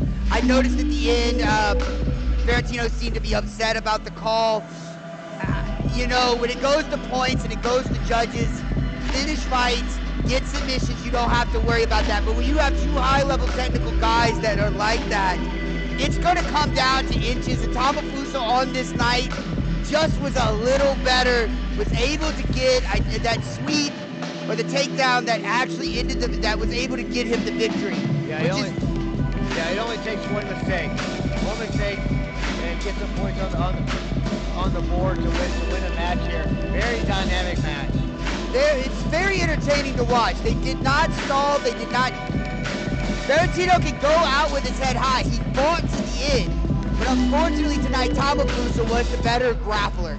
Yeah, it didn't look like either one of them got tired for the full 8 minutes. They could have got another 8 minutes out there. I think I would have liked to see an overtime in that from the standing position.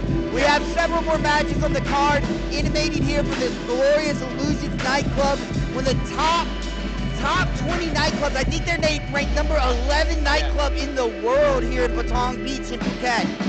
This is insane. What an incredible experience. We can feel the energy here at the Illusions Phuket. A lot of people here come to watch. A lot of people come support their grapplers. It's an incredible feeling. Yeah, the thing people don't understand about Phuket, they have such a good grappling-only community here. They have several grappling-only gyms of high level, that if you want to come out and train, there's people for you to train with to up your game by visiting Phuket. Yeah, I don't think a lot of people understand what went into putting this event on. You know, the sponsors, the coordination. Speaking of sponsors, we gotta thank Candy Thailand, Pitbull West Coast. Yeah, when you think party, you should think Candy Thailand here in Phuket. Candy Thailand, look guys, Candy Thailand has a great location out here in Phuket, right near the gyms. Great to go just chill after a hard day of training. Yeah, insane. Yeah, what an incredible experience here. This is one of the most interesting events I've seen in a long time. It's not your typical hotel ballroom, only your friends are there. This is in the middle of Bangla Road. Yeah, and they keep like this club music going during the matches. And we have the bars open. People have been here since 3 o'clock in the afternoon, having fun. And again, let's thank Candy Thailand. MC Rafa will be back in and announce our next match soon, but totally different experience than what you get in a lot of other places with these matches. Yeah, and you're seeing high-level grapplers, not just from your city, not just from your state, not just from your county. Yeah, I think we have 20 countries represented in this event. It's just 20 countries representing 40 grapplers today. So. And that's the thing, you're seeing the expansion of grappling as a sport. Yeah. Throughout the world, thanks to events like this, thanks to UFC Fight Pass, yeah. which, if you're watching us, you are watching us on the UFC Fight Pass, and I don't have to tell you about the content that's available in there just with grappling, not even including the entire UFC library. I don't think people understand how the people behind ADCC Talent just put this incredible event together. It was a lot of work. It was a lot of blood, sweat, and tears. They put together an amazing event that far surpasses any other grappling event I've seen in Southeast You're Asia. combining a lot of amazing things together. You're combining club, you're combining grappling, you're combining candy, knowledge, you're combining so many amazing things. So, we're gonna have MC Rafa. We got DJ Swab right now entertaining the crowd. Everybody's out getting drinks, getting set up for the evening. And again, at this event, you can walk out the front door and you are on Bangla Road. You're in the middle of Party Central. Go outside, get you a burger, get you a drink, and you can start your night coming straight from this great club of Illusion. And after the event, they'll be open about 2 hours later. Yeah, Bangla Road, one of the craziest streets in Southeast Asia possible in the world here. If you've never seen Illusions on a Saturday night, it is phenomenal. Where's some of your favorite places on Bangla Road, man? To be honest, Bangla Road is a part-time thing for me because I can get myself in too much trouble. Yeah. I can get into way too much trouble on Bangla Road. But I do like Illusions. I usually will come to Illusions, and you get 3 clubs in one with Illusions. You get your Illusions, you get upstairs at Empire, and then behind the main stage you have Shelter. So your experience at Illusions is 3 clubs in one. Yeah, it's never a boring moment on Bangla Road, and I remember the first time I just kind of stumbled across Bangla Road back in 2017. It was my first Southeast Asian experiences, and I just will never just right when it gets dark, it just turns into an amazing, spectacular sight. I always, being from growing up in South Louisiana, I always say it's Bourbon Street on steroids. Yeah. Bourbon Street on steroids. Yeah, absolutely. Yeah, it's insanity. So, while we're waiting for MC Rafa right now to announce our next fight. We got another 4 matches here, but I don't know about you, Dan, but I'm definitely looking forward to seeing Magomed.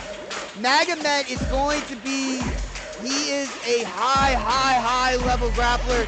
He has an extensive leg lock arsenal. Yeah, he tore through the ADCC Thailand Championship. Yeah.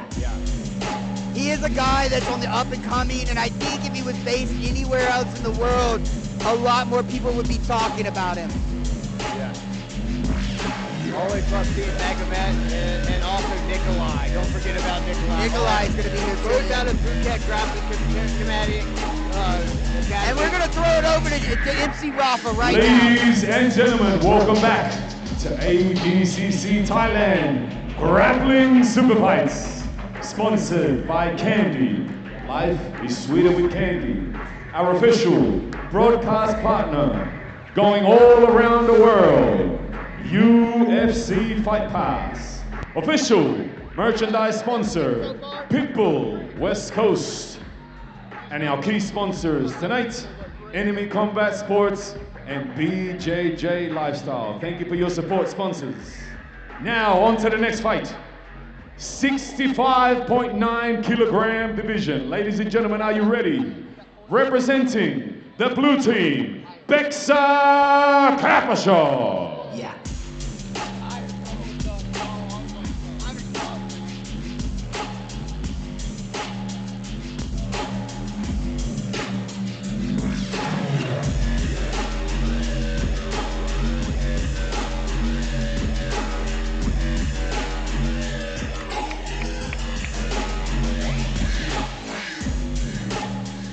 And represent the red team tonight, Hisham Osman. Hisham Osman.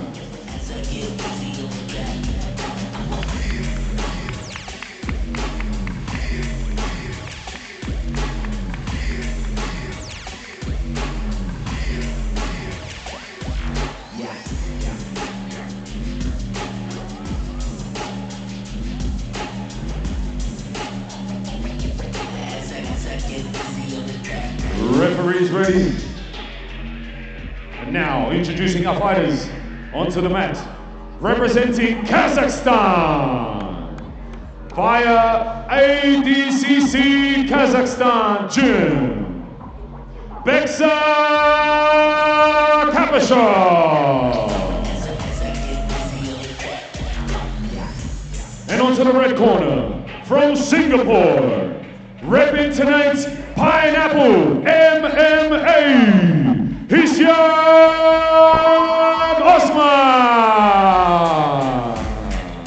Osman. Wow, looks this is going to be a pretty interesting match here. I think this is one of those matches that's either going to be very quick or it's going to go a very long time. Yeah, no matter what, it's going to be an interesting match here. Starting right into the hand fighting here. They're wasting no time trying to establish dominance, trying to insert their game.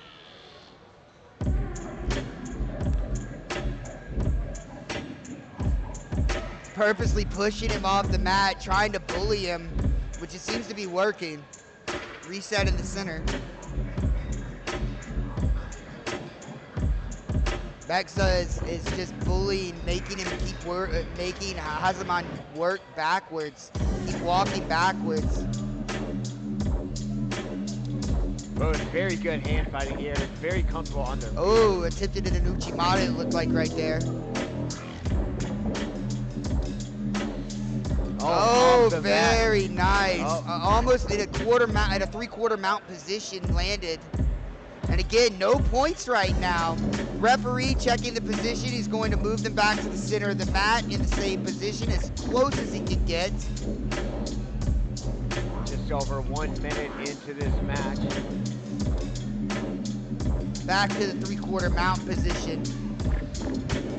This is a very, very strong position if he can keep that knee on the mat. He just can't let his arm get under him and turn this into maybe a deep half guard. Very good control by Beksa. Oh, good knee cut pass. Very nice. Got straight to the back. Straight to the back. Trying to get the hooks in. Hazaman's trying to get him scramble on the outside of the mat. He's gonna let him go until they triangle. Wow. Very nice transition. They're asking the referee if he wants to reset. The referee cannot reset in a submission. He cannot reset in a submission. He's going to try to let him finish it. Now he's going to hold him. This is going to get interesting because that submission was pretty deep, but not quite there. Let's see how they reset it. Both competitors, the referee's going to make it. Both competitors are going to agree. Check it with both competitors.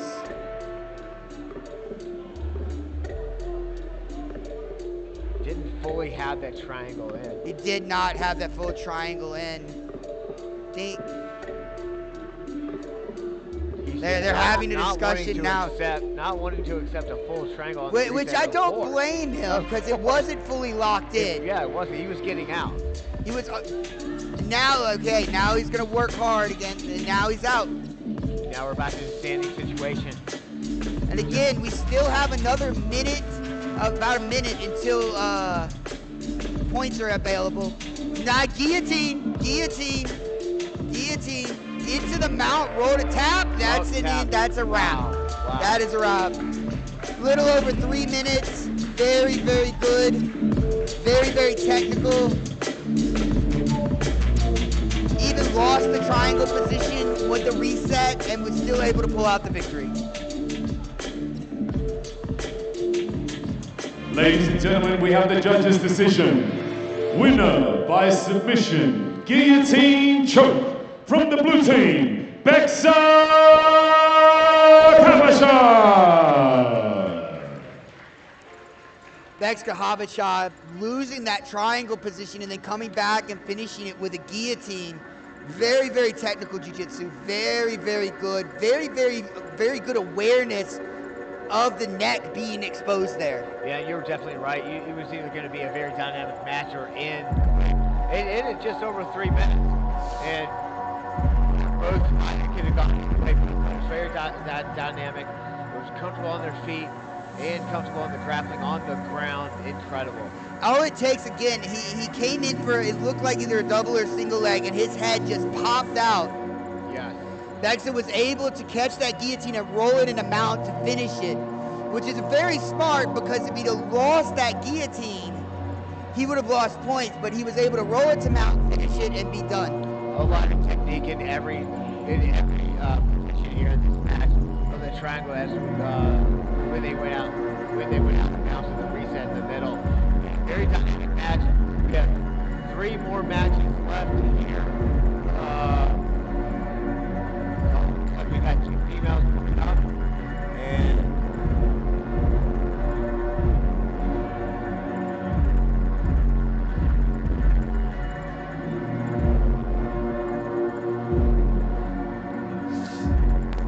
I hear it. It's really bad. The distortion's really bad right now. Where are you going? I gotta use the bathroom. Run, bro. I'll be okay. I'll be okay.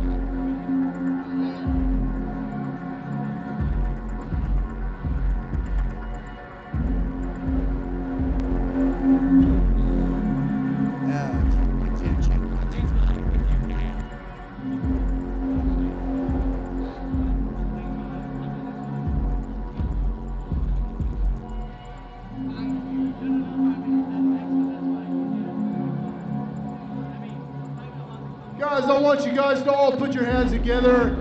Thank you all for coming. We got a couple more fights. Put your hands together and thank all the fighters for being here. Really happy that you could all make it. We still got a couple more great fights left.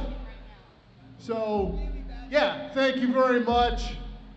Please get your shirts in the front and have a good night tonight. We really appreciate you all. Thank you very much.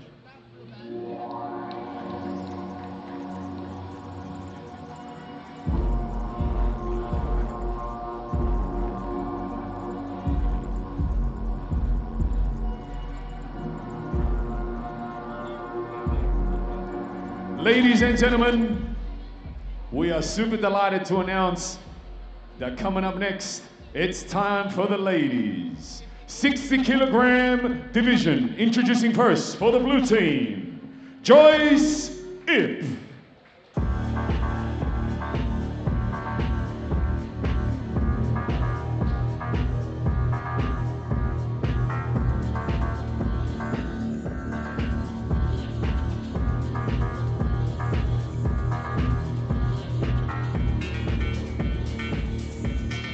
And from the red team tonight, Lisi Vaz.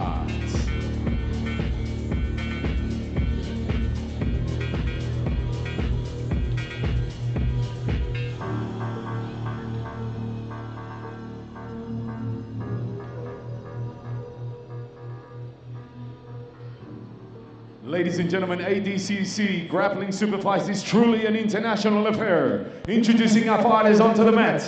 Representing the blue team in the blue corner tonight, from Hong Kong. Representing her gym, RCJJ Caparol. Make some noise for Joyce E.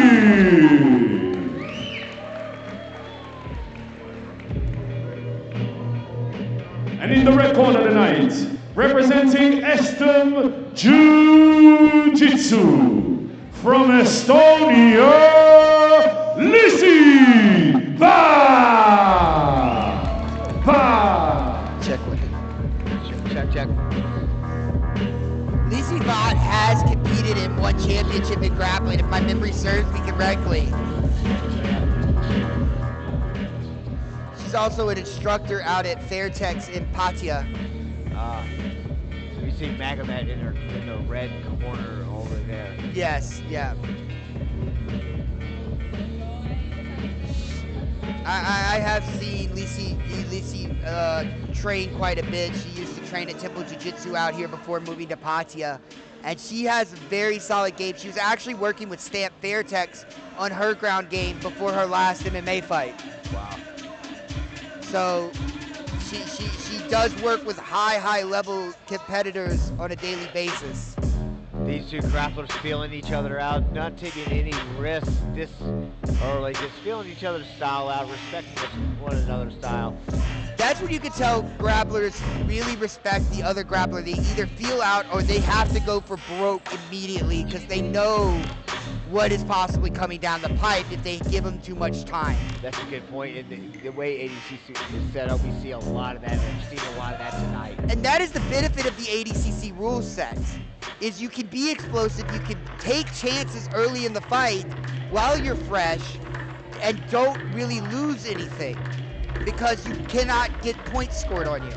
So if you want to go for a flying arm bar, if you want to go for a scissor takedown heel hook, Oh, you no, can do that. single leg.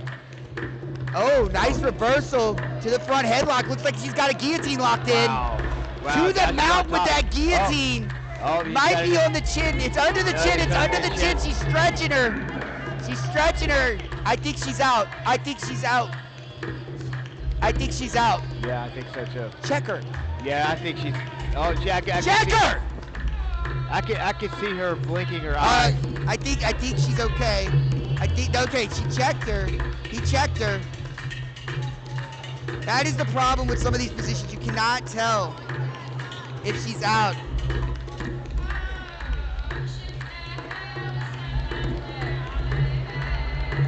Very, very good to survive that. Wow. I thought she was out. Yeah.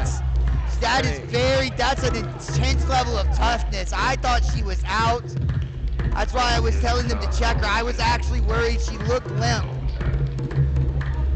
And unfortunately, our view at our monitor, we're standing up right now to get a better view because these are two high level grapplers.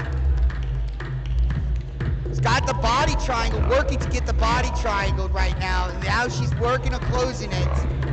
She's got the arm around the neck. I can't tell quite if it's under the chin due to the position. I don't think it's under the chin. It's not under the chin. It's not under the chin.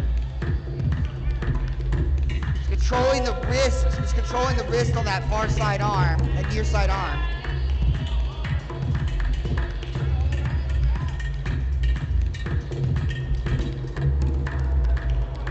She is under the neck here, palm to palm. Oh, She's gonna try to move the hand. it's gonna be hard to get out of this for Joyce. She looks very calm. Very, very calm. Must not be quite under the neck. Under the chin. Now she switched it. She's got her bicep. She's off to the side a little bit, which was saving Joyce. Joyce had her chin tucked. Again, controlling that wrist. Taking it out of the equation. Oh, almost was looking like a shoulder lock attempt there, which is possible. Climbing the back, looking for that arm bar. Up. That's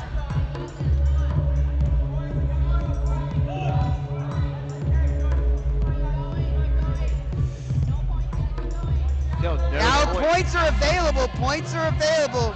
As you can see, Lisi's trying to get a mount position. Nice reversal by Joyce. Now she's on top in half guard. You saw with her patience, she was able to wait for the perfect situation to reverse the position. Wow, what strategy we see there. Now looking to pass here. It's also trusting your jiu-jitsu and knowing when you're in danger, and when you learn that over years and years of experience. Looks like an armbar here. Oh, Tap. wow. Oh, very beautiful. That was beautiful. That was beautiful. Wow. Very unexpected. But when you, again, smallest mistakes, man. Smallest mistakes.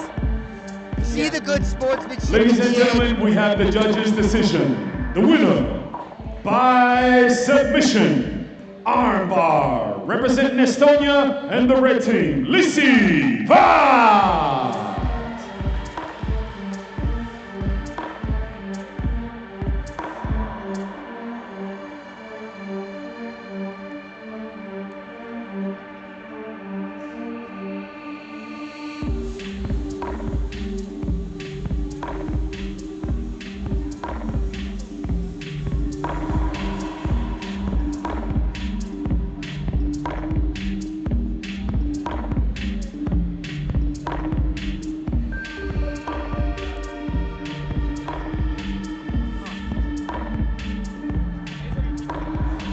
Lisi Vaught with the victory there for a very slick R-bar. I thought Joyce Kim was out the way she was. I was actually really concerned for her safety. Apparently she gave the referee some kind of signal we could not see. I apologize if you heard me to say check her, but we do want to take first and foremost the safety of our competitors into consideration. Absolutely, Joyce. What resilience we saw. She spent a lot of time with in those chokes, in those submission holds, and kept fighting, and eventually, just about 4.5 minutes in, got another armbar. But I gotta tell you what, man, see resilience like that is what we see in these ADCC Superbikes, these Halloween ADCC matches. And what you need to look at here is like that was a very close. There were points in that match where it could have shifted the momentum, but Lisi was able to get back control and eventually finish out with that beautiful armbar. Yeah, for a second there, I thought the match was going to take a complete 180. She spun under her to finish that armbar and then made her roll through. So it ended up being a very nice submission. Yeah, very nice. One of the better grappling matches I've seen. Today with high-level female grappling. We need more high-level female grapplers here in Southeast Asia. And it's very important for the expansion of grappling here in Thailand, where we kind of have like the epicenter of talent. And as we expand through Indonesia and just in general, but yes, in Southeast Asia, in general, you're seeing more in Western countries, but Thailand needs more female grapplers to up our level. So we have 2 fights left on our card tonight. 2 fights, and we've got both of them are both of them are going to be bangers. Oh my God. Bangers. Both of these guys in both matches we've got Nikolai next from Phuket Grappling Academy, and you got Magomed from Phuket Grappling Academy. Both of the guys are killers. Yeah. They hunt submissions. They do not look for points. They want to go home early tonight. Yeah, for sure. Nikolai won the absolute pro division last weekend at ADCC. And the ADCC before that, Magomed won the same division. It's just insanity. Those two are just, can you imagine being in the room with those guys every single day? Phuket Grappling Academy probably has one of the hardest mats I've ever experienced. For pure no-gi jiu-jitsu, they probably have one of the hardest mats. Those guys, a lot of them don't fight MMA. They just want to do no-gi jiu-jitsu.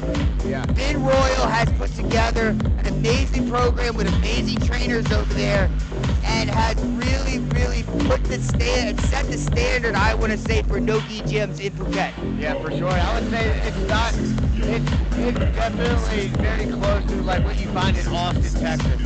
I would say it's a similar mat. I would say the level isn't there yet, just because Southeast Asia still has some development to do.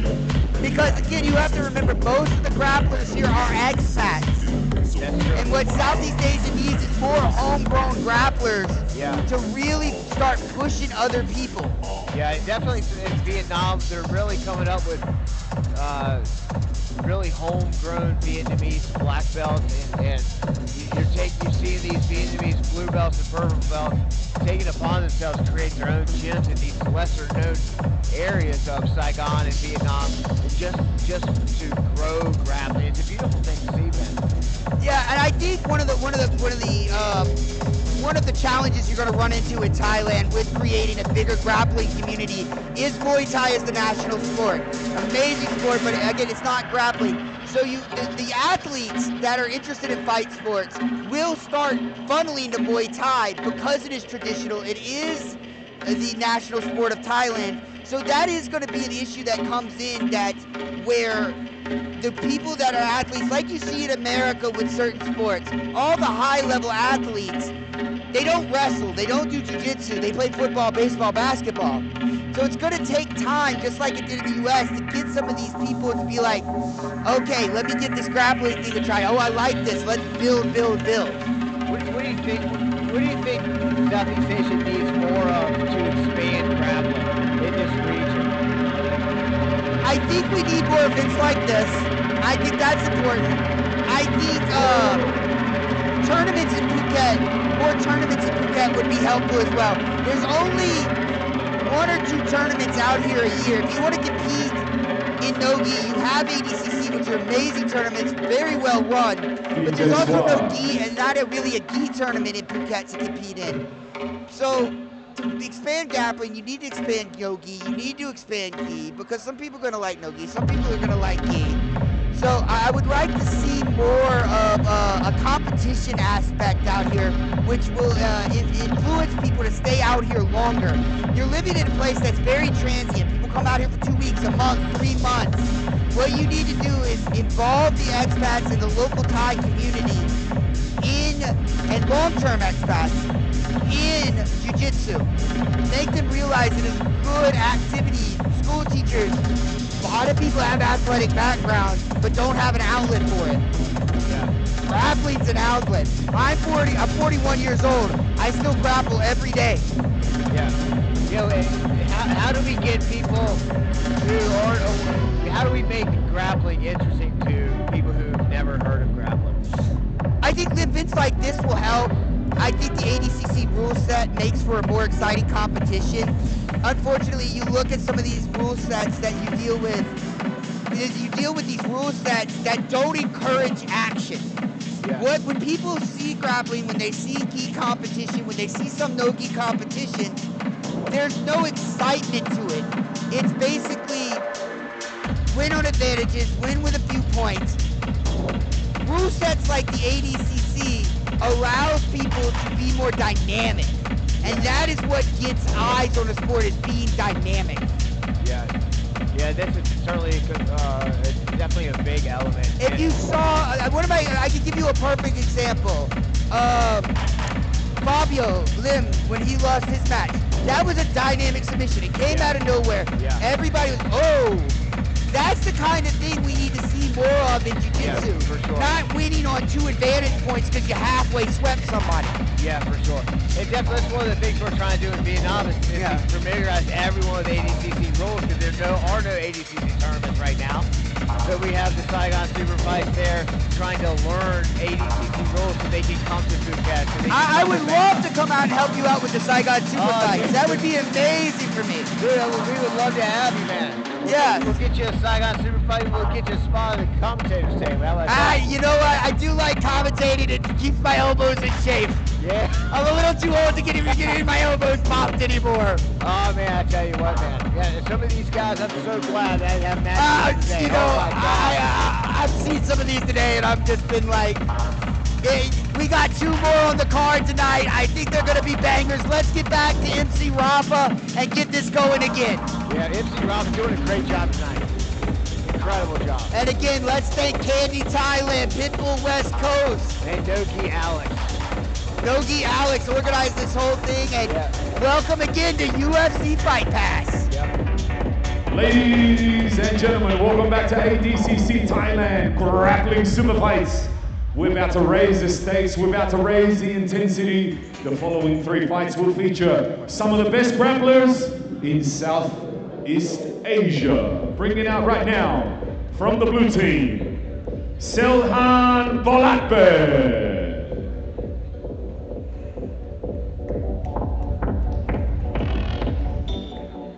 Take control.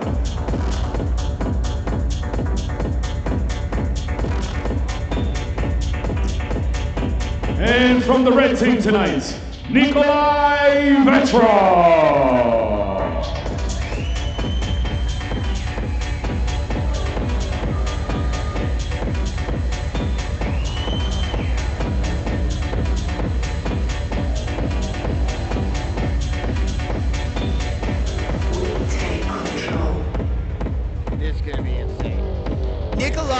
Fighters ready, referee ready. Introducing, first, in the blue corner tonight, from ADCC Kazakhstan Jun, all the way from Kazakhstan, ladies and gentlemen, Selhan Bolatbe.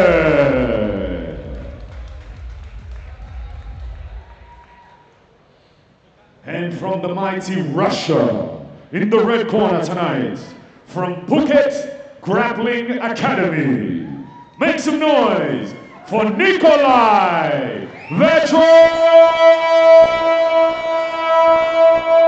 We take control.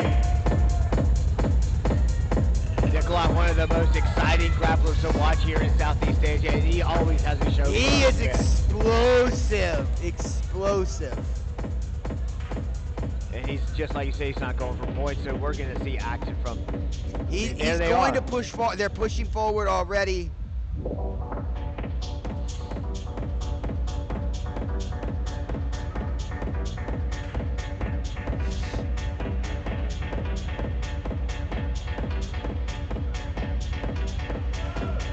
Again, hand fighting is so important right here. Nobody wants to give up any bad positioning. Take control. Yeah, I can hear you. Yeah, that's good. Yeah, here we go. We got a nice collar tie.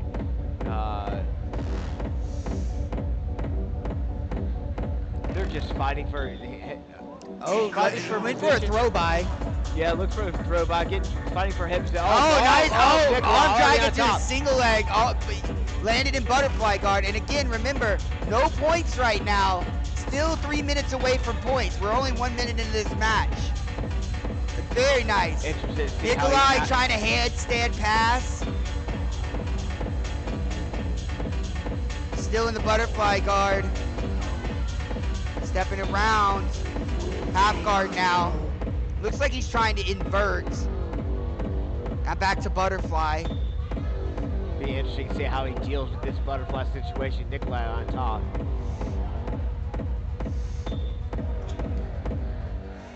Nikolai's trying not to get elevated, doing a good job of it. Keeping his hips a little high.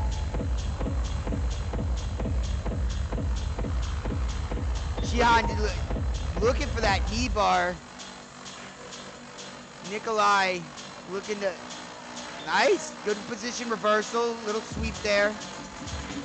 Trying to run around Nikolai's guard. Nikolai keeps inverting to prevent him.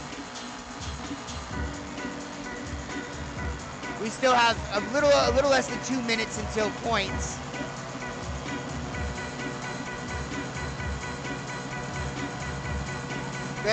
Looking for the guillotine here. The music. Nikolai. These guys are scrambling, but you can see the technique they are using to prevent and scramble. Yeah, it's insane how they're doing this. Both these grapplers very good on their feet and on all positions. Nikolai now choosing to play guard. Let's see what he does here. Inverting. Nikolai very flexible to be able to He's do keeping that. those legs in between them just to give him just enough space to reconstitute that guard. Take control. And yes, you're right. His flexibility really benefits him in this situation to keep that guard maintained. Shihan's trying to kill at least one of the legs to try to figure something to do here. Nikolai at half guard. Take control. Just 40 seconds to points.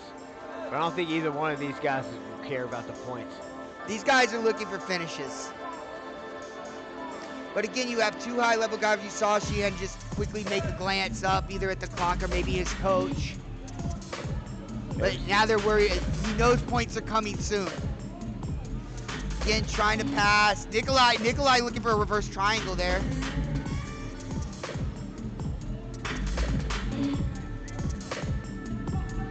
We see Magomed in the corner. 5 seconds of points. So I wonder if Shihan is going to change his approach now that points. If you notice, he was trying to control Nikolai's ankle there. Nikolai looks like he's looking for an armbar here. He is looking for an armbar. He's got the arm. He just doesn't have the leg across the face to get the leverage. Shihan's doing a really good job of blocking it. They're gonna let him go off the mats. He escaped. We're gonna get back right on at the it. end, so we're gonna start. Did the ref stop or did he escape? Okay, he was starting from a neutral position. Nikolai looking again. Headlock position. Giant's trying to pass, and Nikolai is just not letting him. Doing a really good job of keeping those legs, inverting, keeping the legs in between.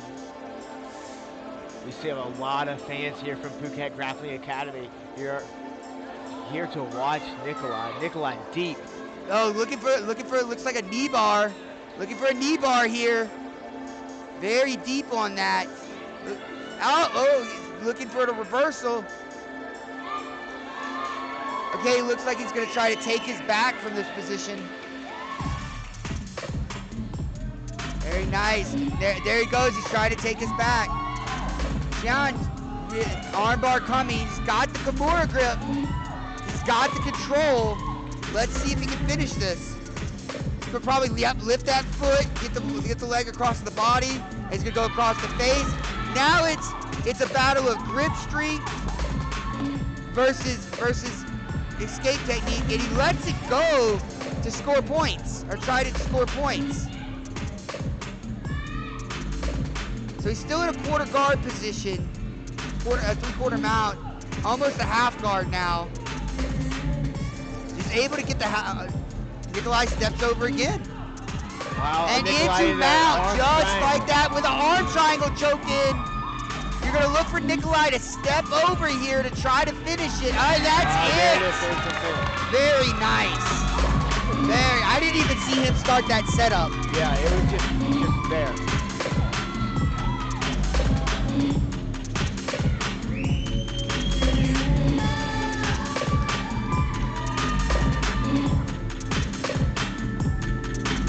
Ladies and gentlemen, we have a winner. By submission, rear neck choke, Nikolai Vetra.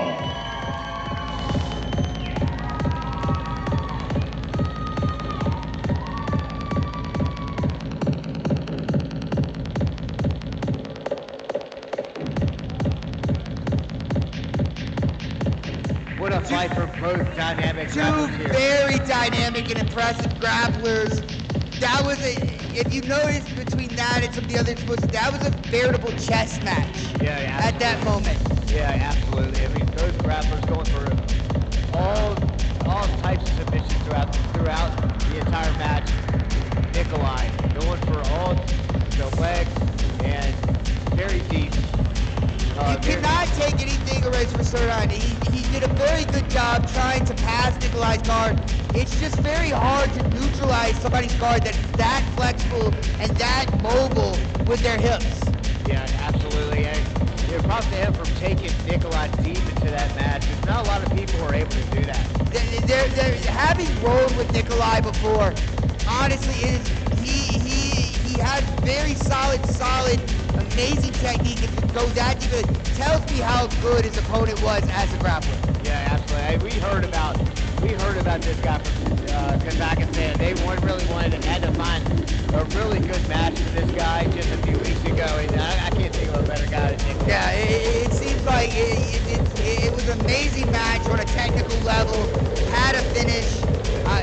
I'm just glad I was here to see it. Yeah, and I'm glad I wasn't on the other side of the match. Oh, my neck hurts just watching all the inverted. Yeah. That hurt my neck. Yeah. So we got one match left. Our main event. Oh, we have two matches. We have two matches left. We have this match. We have our co-main event and our main event. Okay. That's right. Who do we have next?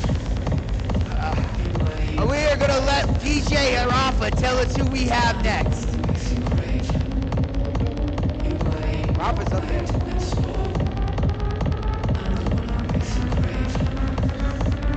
And again, we want to thank Illusions Nightclub for hosting this amazing event. Pitbull West Coast, Candy Thailand. Guys, welcome to Fight Island.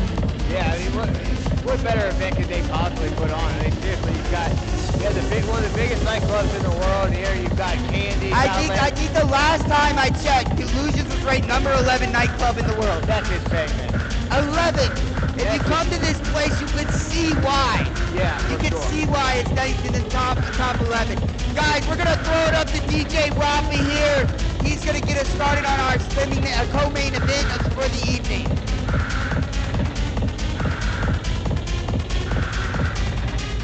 I guess they're not quite ready for DJ Robbie yet. I'm waiting for the word from them.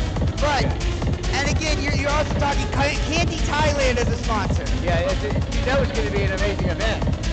You know. And Candy, if you know anything about Phuket, Candy has a store right next to the soy where you can go hang out. They have events there.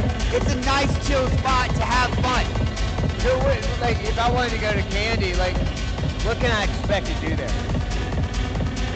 You know, I can't tell you about this on this particular live stream, so we can have that discussion off screen. We can have that discussion off. But it is a very nice chill spot. They have some Ladies nice and products. gentlemen, for our second last fight of the night, introducing first from the blue team, Adcc Yeseto.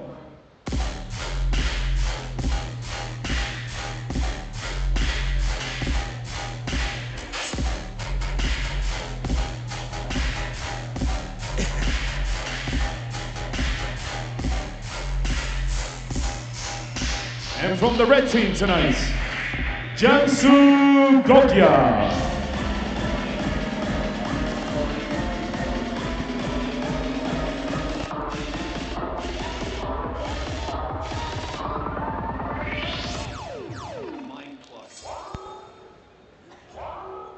That could kill us.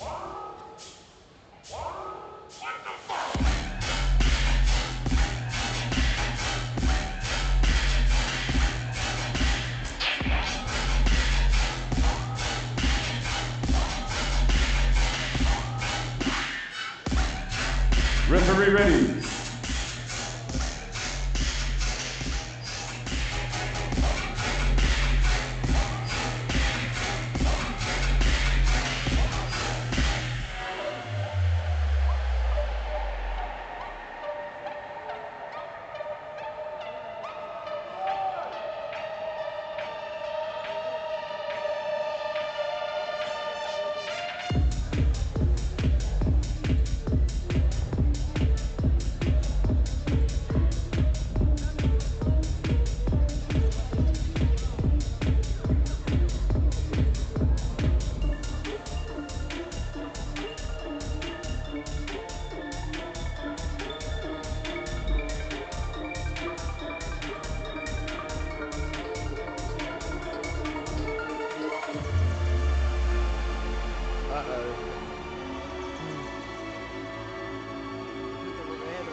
Introducing first, representing Georgia and Spartacus Fight Gym, Jansu Gokya. And our second fighter from Adcc Kazakhstan, Adcc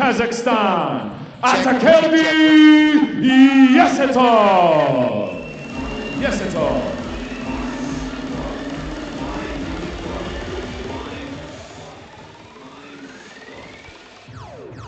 This is going to be a pretty dynamic match. What do you think? I do agree. You can already see from the hand fighting, they're both obviously good wrestlers. Both quick. Not wasting any time. Not wasting any time to make a move here. No, they want to go home early tonight. Yeah. They're not getting paid by the hour. Yeah, exactly.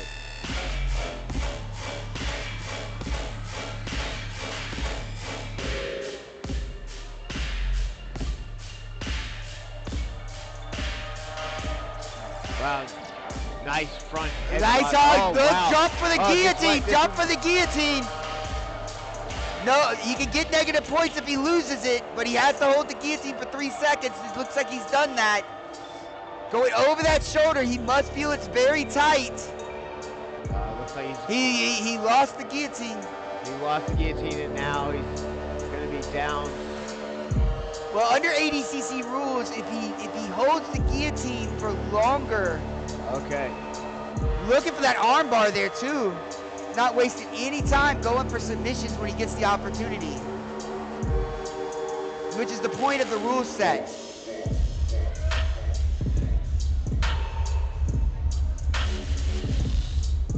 Now kind of a stalemate situation. Red knows he's got a very dangerous guard. He's already felt that guillotine and almost got caught with an armbar. So he's gonna be kind of tentative.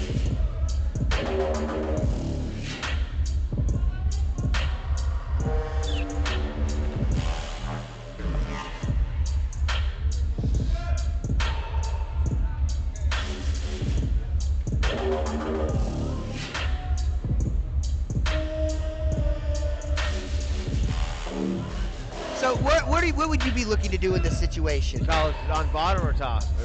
From the top, feeling he's already jumped for a guillotine, almost launching an armbar. Where are you going from here? Given you have almost 2 minutes until points are available. I would just be circling. I'd be trying to find openings in his guard so that I could pass. Now it looks like he's got into a. I would try to stay out of that. Triangle armbar, triangle armbar. He can't slam him here. He can't slam him, but he's. Oh, that is deep. My God. That is deep. Look at the power. Get out of it. Now He got out of it. That is impressive power. And that is what makes ADCC different. That's incredible. Now pulling him back into his guard again. Very dangerous place to be. Just looking for submissions here. He is hunting, which is great. This is what we love to see at ADCC event. And this is the beauty of the first 4 minutes. So you don't have to worry We're gonna about move him getting back to scored the on. center of the ring here. These guys are. Adcc is just going for it. He's going for broke. This is what we like to see out of these competitions. Just 30 seconds to points here. Oh, it looks like another armbar. Oh, he went for another armbar there.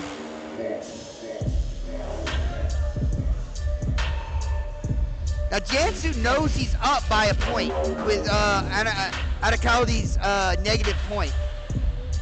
But he still has 4 minutes and 10 seconds in this match and 10 seconds until points. Trying to neutralize that leg to maybe make a pass attempt. So he's taking a timeout. The ref is calling a timeout. Let's see what we have here.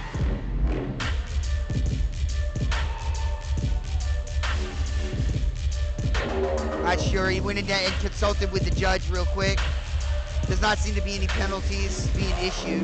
We are in points now. 5 seconds in. Okay, we are in point. So let's see if Jansu changes his game up a little now that he can score points.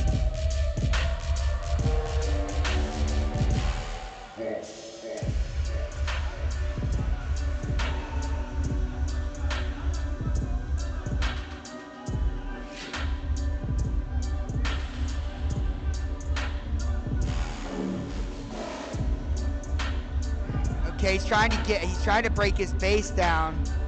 And that is a problem when you're dealing with an extremely flexible grappler. Even if you put their legs behind their head, they're still threatening you and keeping you away from them.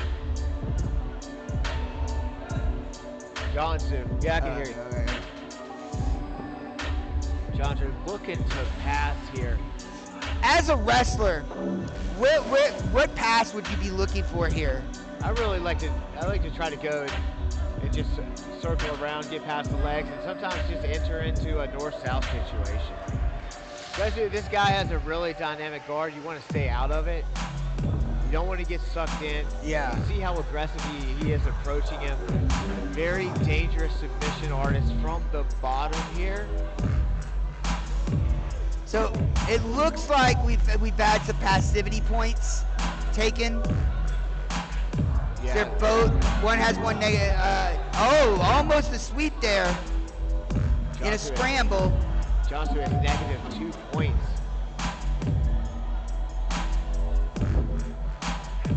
I believe they're penalizing him for lack of action, which that is part of the ADCC rule set. Lack of action will earn you negative points.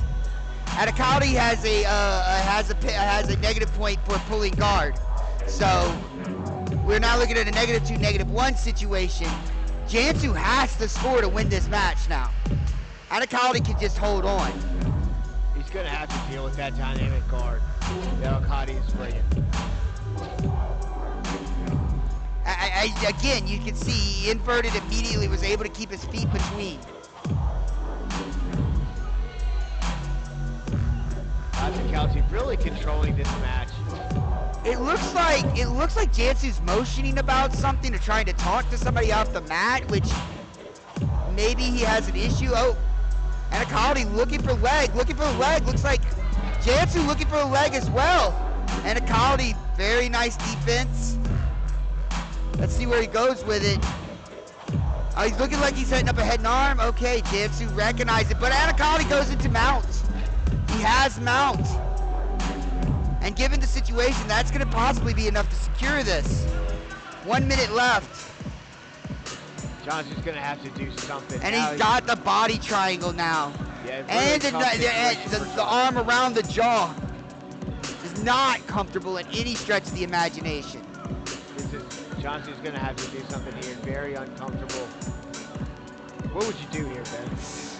If I'm Jansu, I'm going to do what he's doing. I want to get to the side where the body triangle is locked and start trying to walk over it, which will cause him to either release the body triangle or heel hook himself. Yes. So, but he's going to try, it looks like stand. He also should, I would wrap my arm like I'm rear naked choking myself to prevent him from getting under my chin. Very good point. Old school BJ pin defense. You're in a bad position here. You need to frustrate him to give you some space. Yeah. 9 seconds left here. It looks like Jansu's gonna win this match. Which I'm very confused about. Huh? I had the names wrong for a second.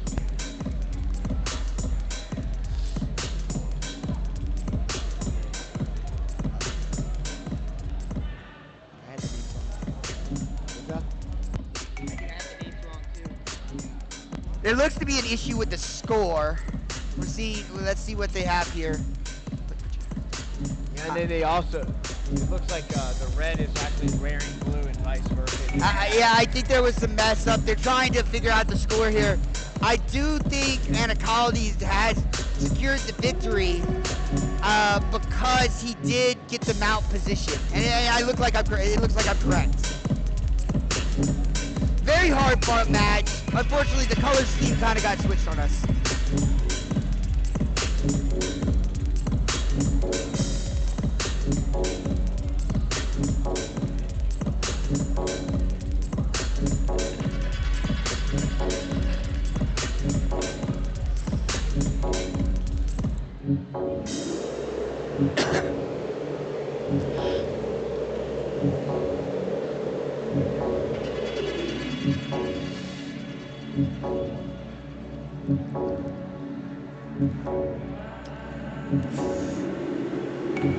Looks like they're still trying to sort out the judging situation. I guess the color scheme switch has Ladies and gentlemen, here we go, MC Rafa. we have the judges' decision. The winner by points, Adcc Yesatov. Adcc Yesatov wins the match 2-1. That's what I thought. He ended up securing the mount position that got him the victory. Definitely controlled the entire match. The entire time. All right, at this His time, guard I'd was like a to call complete out threat. our team ADCC. Please come out to the mat on the edge here. Rick, Alexi, Daigo, come out. Come out, we're gonna do a photograph. Let's have the house lights, please. Marco, everybody on team ADCC, we're gonna do the photo. Come stand down here, please. Assemble around Rick. Let's go, guys. Leo, up in the middle there. Daigo in the middle. Ben, come out. Zach, come out. Olivi, can you come out if you can, please?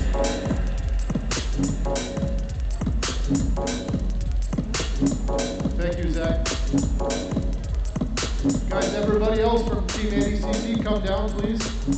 Any more people? Olivi, come out, please.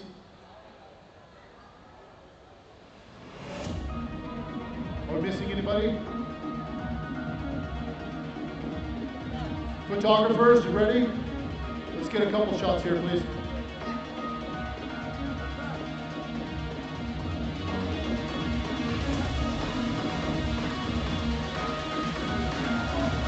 MC Rafa, can you please come out? Yep, come on guys. I'm gonna do the photo.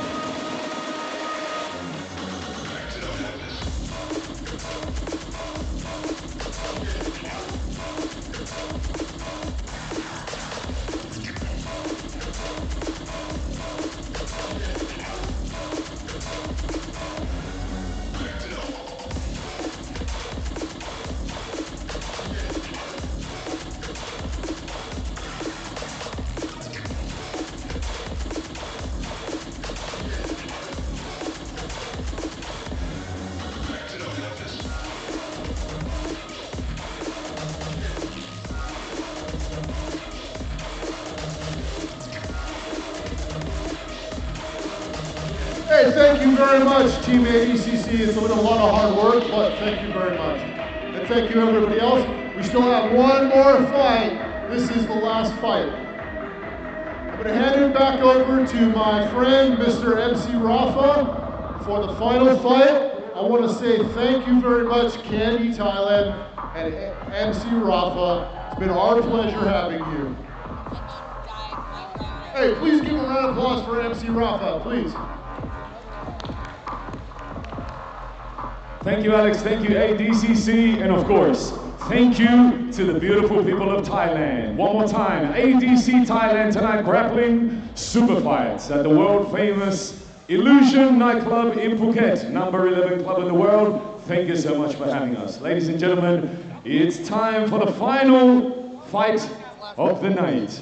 So strap yourselves in and get ready. And before we do, we'd like to acknowledge our official sponsors tonight, Candy. Life is sweeter with Candy. Our official broadcast partner, UFC Fight Pass. Official merchandise sponsor, Pitbull West Coast. Our key sponsors, Enemy Combat Sports and PJJ Lifestyle. Okay, if you guys are ready, we're gonna make the introduction for the final fight of the night. Two titans, two heavyweights, and two world superpowers, Russia versus USA, USA versus Russia. Introducing first, from the blue team, make him feel welcome, Kemoy Anderson.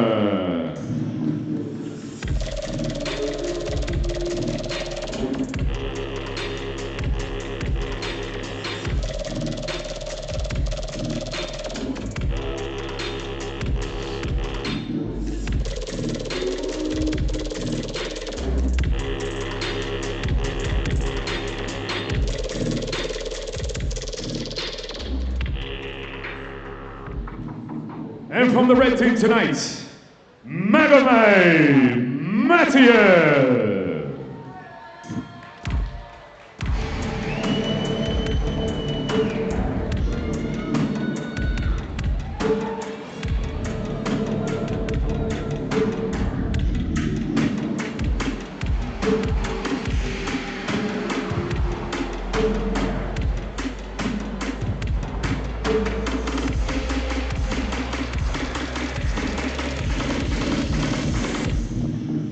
Referee ready, fighters are ready. Introducing to the mat for the final fight of the night at ADCC Thailand. Two warriors. First fighter from the United States of America. Representing 10 Planet out of Austin. Ladies and gentlemen, make some noise for Kemoy Rated R. Anderson!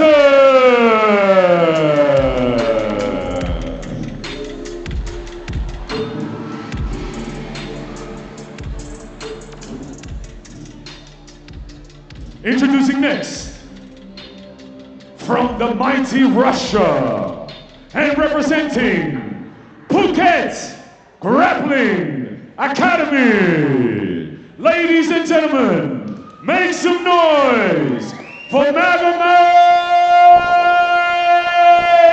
Mathieu! A really, really interesting matchup. Magomed versus Kemoy Anderson. Kid Planet versus, I don't even know. Magomed's got a different style than what you see a lot of. Yeah, this is gonna be an These insane guys are match. already, they're gonna push the pace. They're ready to go. Kemoy's got that Eddie Bravo, Kid Planet. Magomed, slick jiu-jitsu. I can't wait to see what happens here. These guys are not wasting any time tonight. They are not gonna worry about it. Man, Again, they're not getting paid by the hour here. Yeah, for sure. What's the weight difference you think on this? Well, it's an under 87.9 kilograms, but Kemoy Anderson looks like he was able to rehydrate and get himself up to a good bit bigger than Magomed. I don't know. I don't remember what the exact weigh-in difference was. It looks like Magomed's a bit smaller than Kemoy Anderson. Yeah, but Magomed, his technique is unbelievable. There he is. He's got that single leg. Oh, jumps straight down, and now he's up into the mountain. Now he's in half guard. Not quite in half guard, but he is killing that knee. So he should be able to slide that knee up and go ahead and pass straight to knee or belly. And he's caught in quarter guard now, but I mean, this is a very dangerous position for Kemoy. Magomed's looking to slice that knee through. Get that foot out. Remember, there are no points for another 2.5 minutes. So he has no fear about getting swept, and there it is. Pass, perfectly executed. He gets the pass just under 2 minutes into this match. Definitely not looking for points here, looking for a submission. Magomed controlling that hip with his knee. Walking higher and higher, trying to get pressure on Kemoy. Taking his time here, looking for the right path to submission. He still has almost minute 45 before points are available.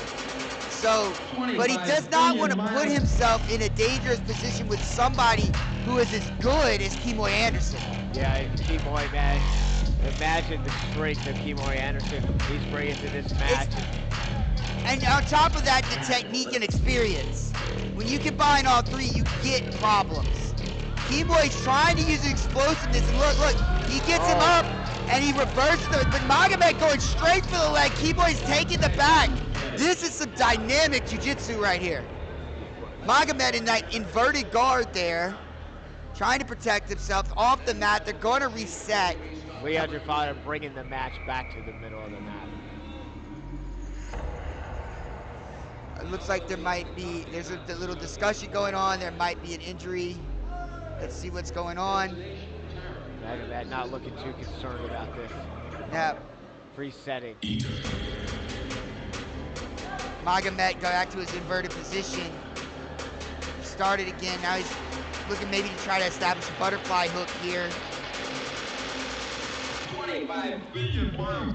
He's looking at butterfly, foot on the hip.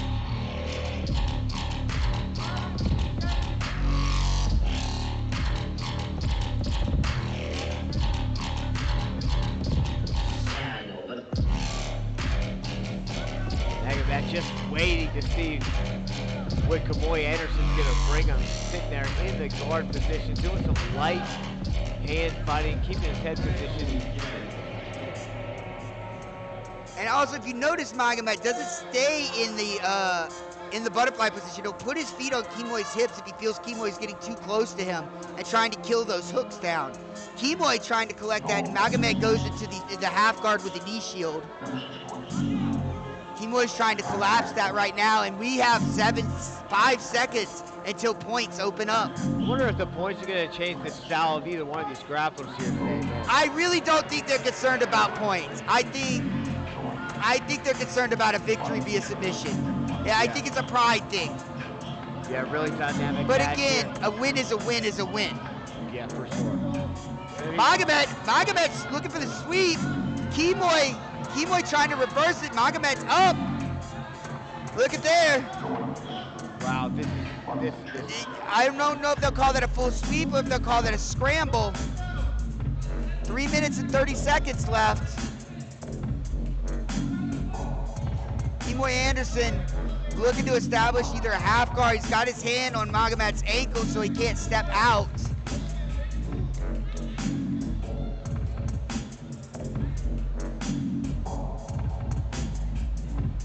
Magomed looking to smash through that guard or cut his knee through.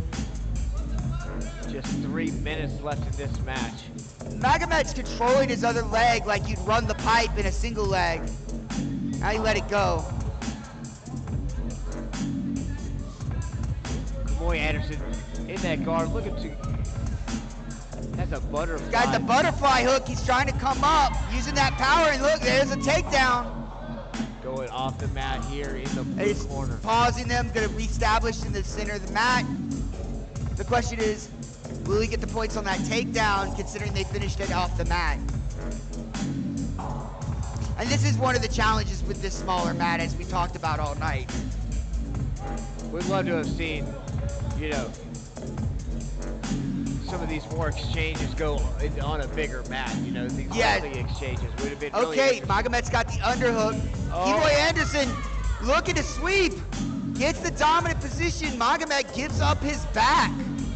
Wow, Timoy, 2 points on the board. Timoy's the first to actually score points.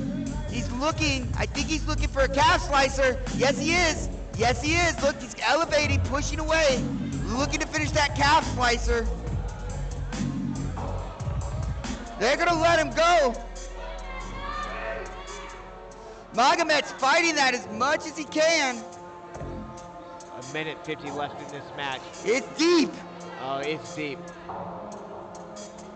Timoy, let it go. They're gonna reset him. 1 minute, 42 seconds left in this crazy match here. You are seeing 2 top-level grapplers right now, exchanging. I'm just really interested in how Magomed is going to come back to this match. It's going to be really interesting to see. He does not want to give this match up.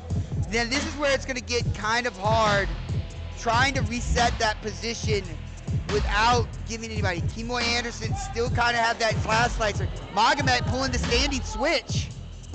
Ends back up in guard. He's got to score here. He has to score at least a sweep,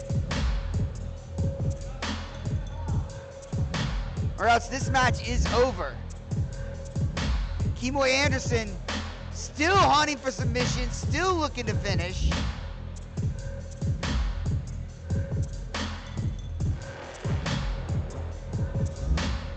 He's trying to control Magomed's lower body so he can pass. If you're on top here, where are you looking to go? I'm on top. I'm just trying to maintain my position and go to mount, essentially. Oh, Magomed look.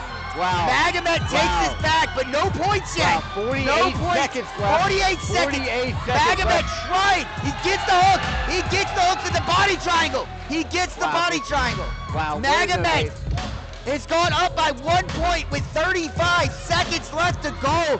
This is amazing. You are seeing two of some of the highest level grapplers in Southeast Asia right now. Wow, this is an incredible match. Magomed up. He's looking for the rear naked. He had it under for a second. Timoy Anderson trying to reverse the position, reverses it. 15 seconds. Magomed has what he's trying to set up on the plaza on the far side here. Timoy's got to do something. He's got to do something. He's 5 seconds left. Magomed pulls it out over Timoy Anderson. Pulls it off. What an amazing main event. Amazing grapplers. Amazing.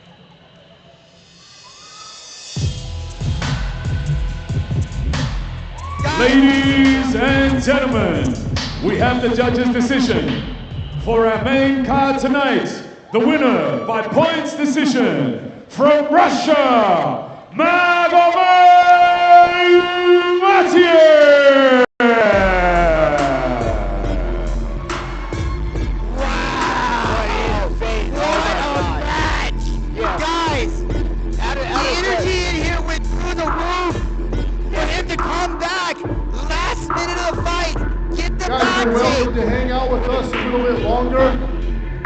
DJ Swab's gonna spin some awesome tracks. Thank you so much for being here. We're gonna be here a little bit longer. You can take some photos if you want.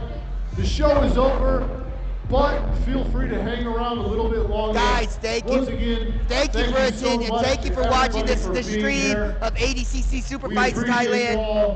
What an incredible That is event has been absolutely amazing. Thank you for watching the stream. We want to thank our host, Illusions Nightclub. We want to thank our sponsors, Candy. We want to thank our sponsor, Pitbull West Coast. Guys, amazing matches tonight. Showing the level of grappling here in Southeast Asia, in Phuket, Thailand. If you like to trade, if you want to have fun, guys, you got to get out here. Thank you again, all our sponsors, Illusion Nightclub, Candy, Pitbull West Coast. Thank you, and everybody, have a good night and be good to each other. Hey guys. All right. Hey, thank you guys so much.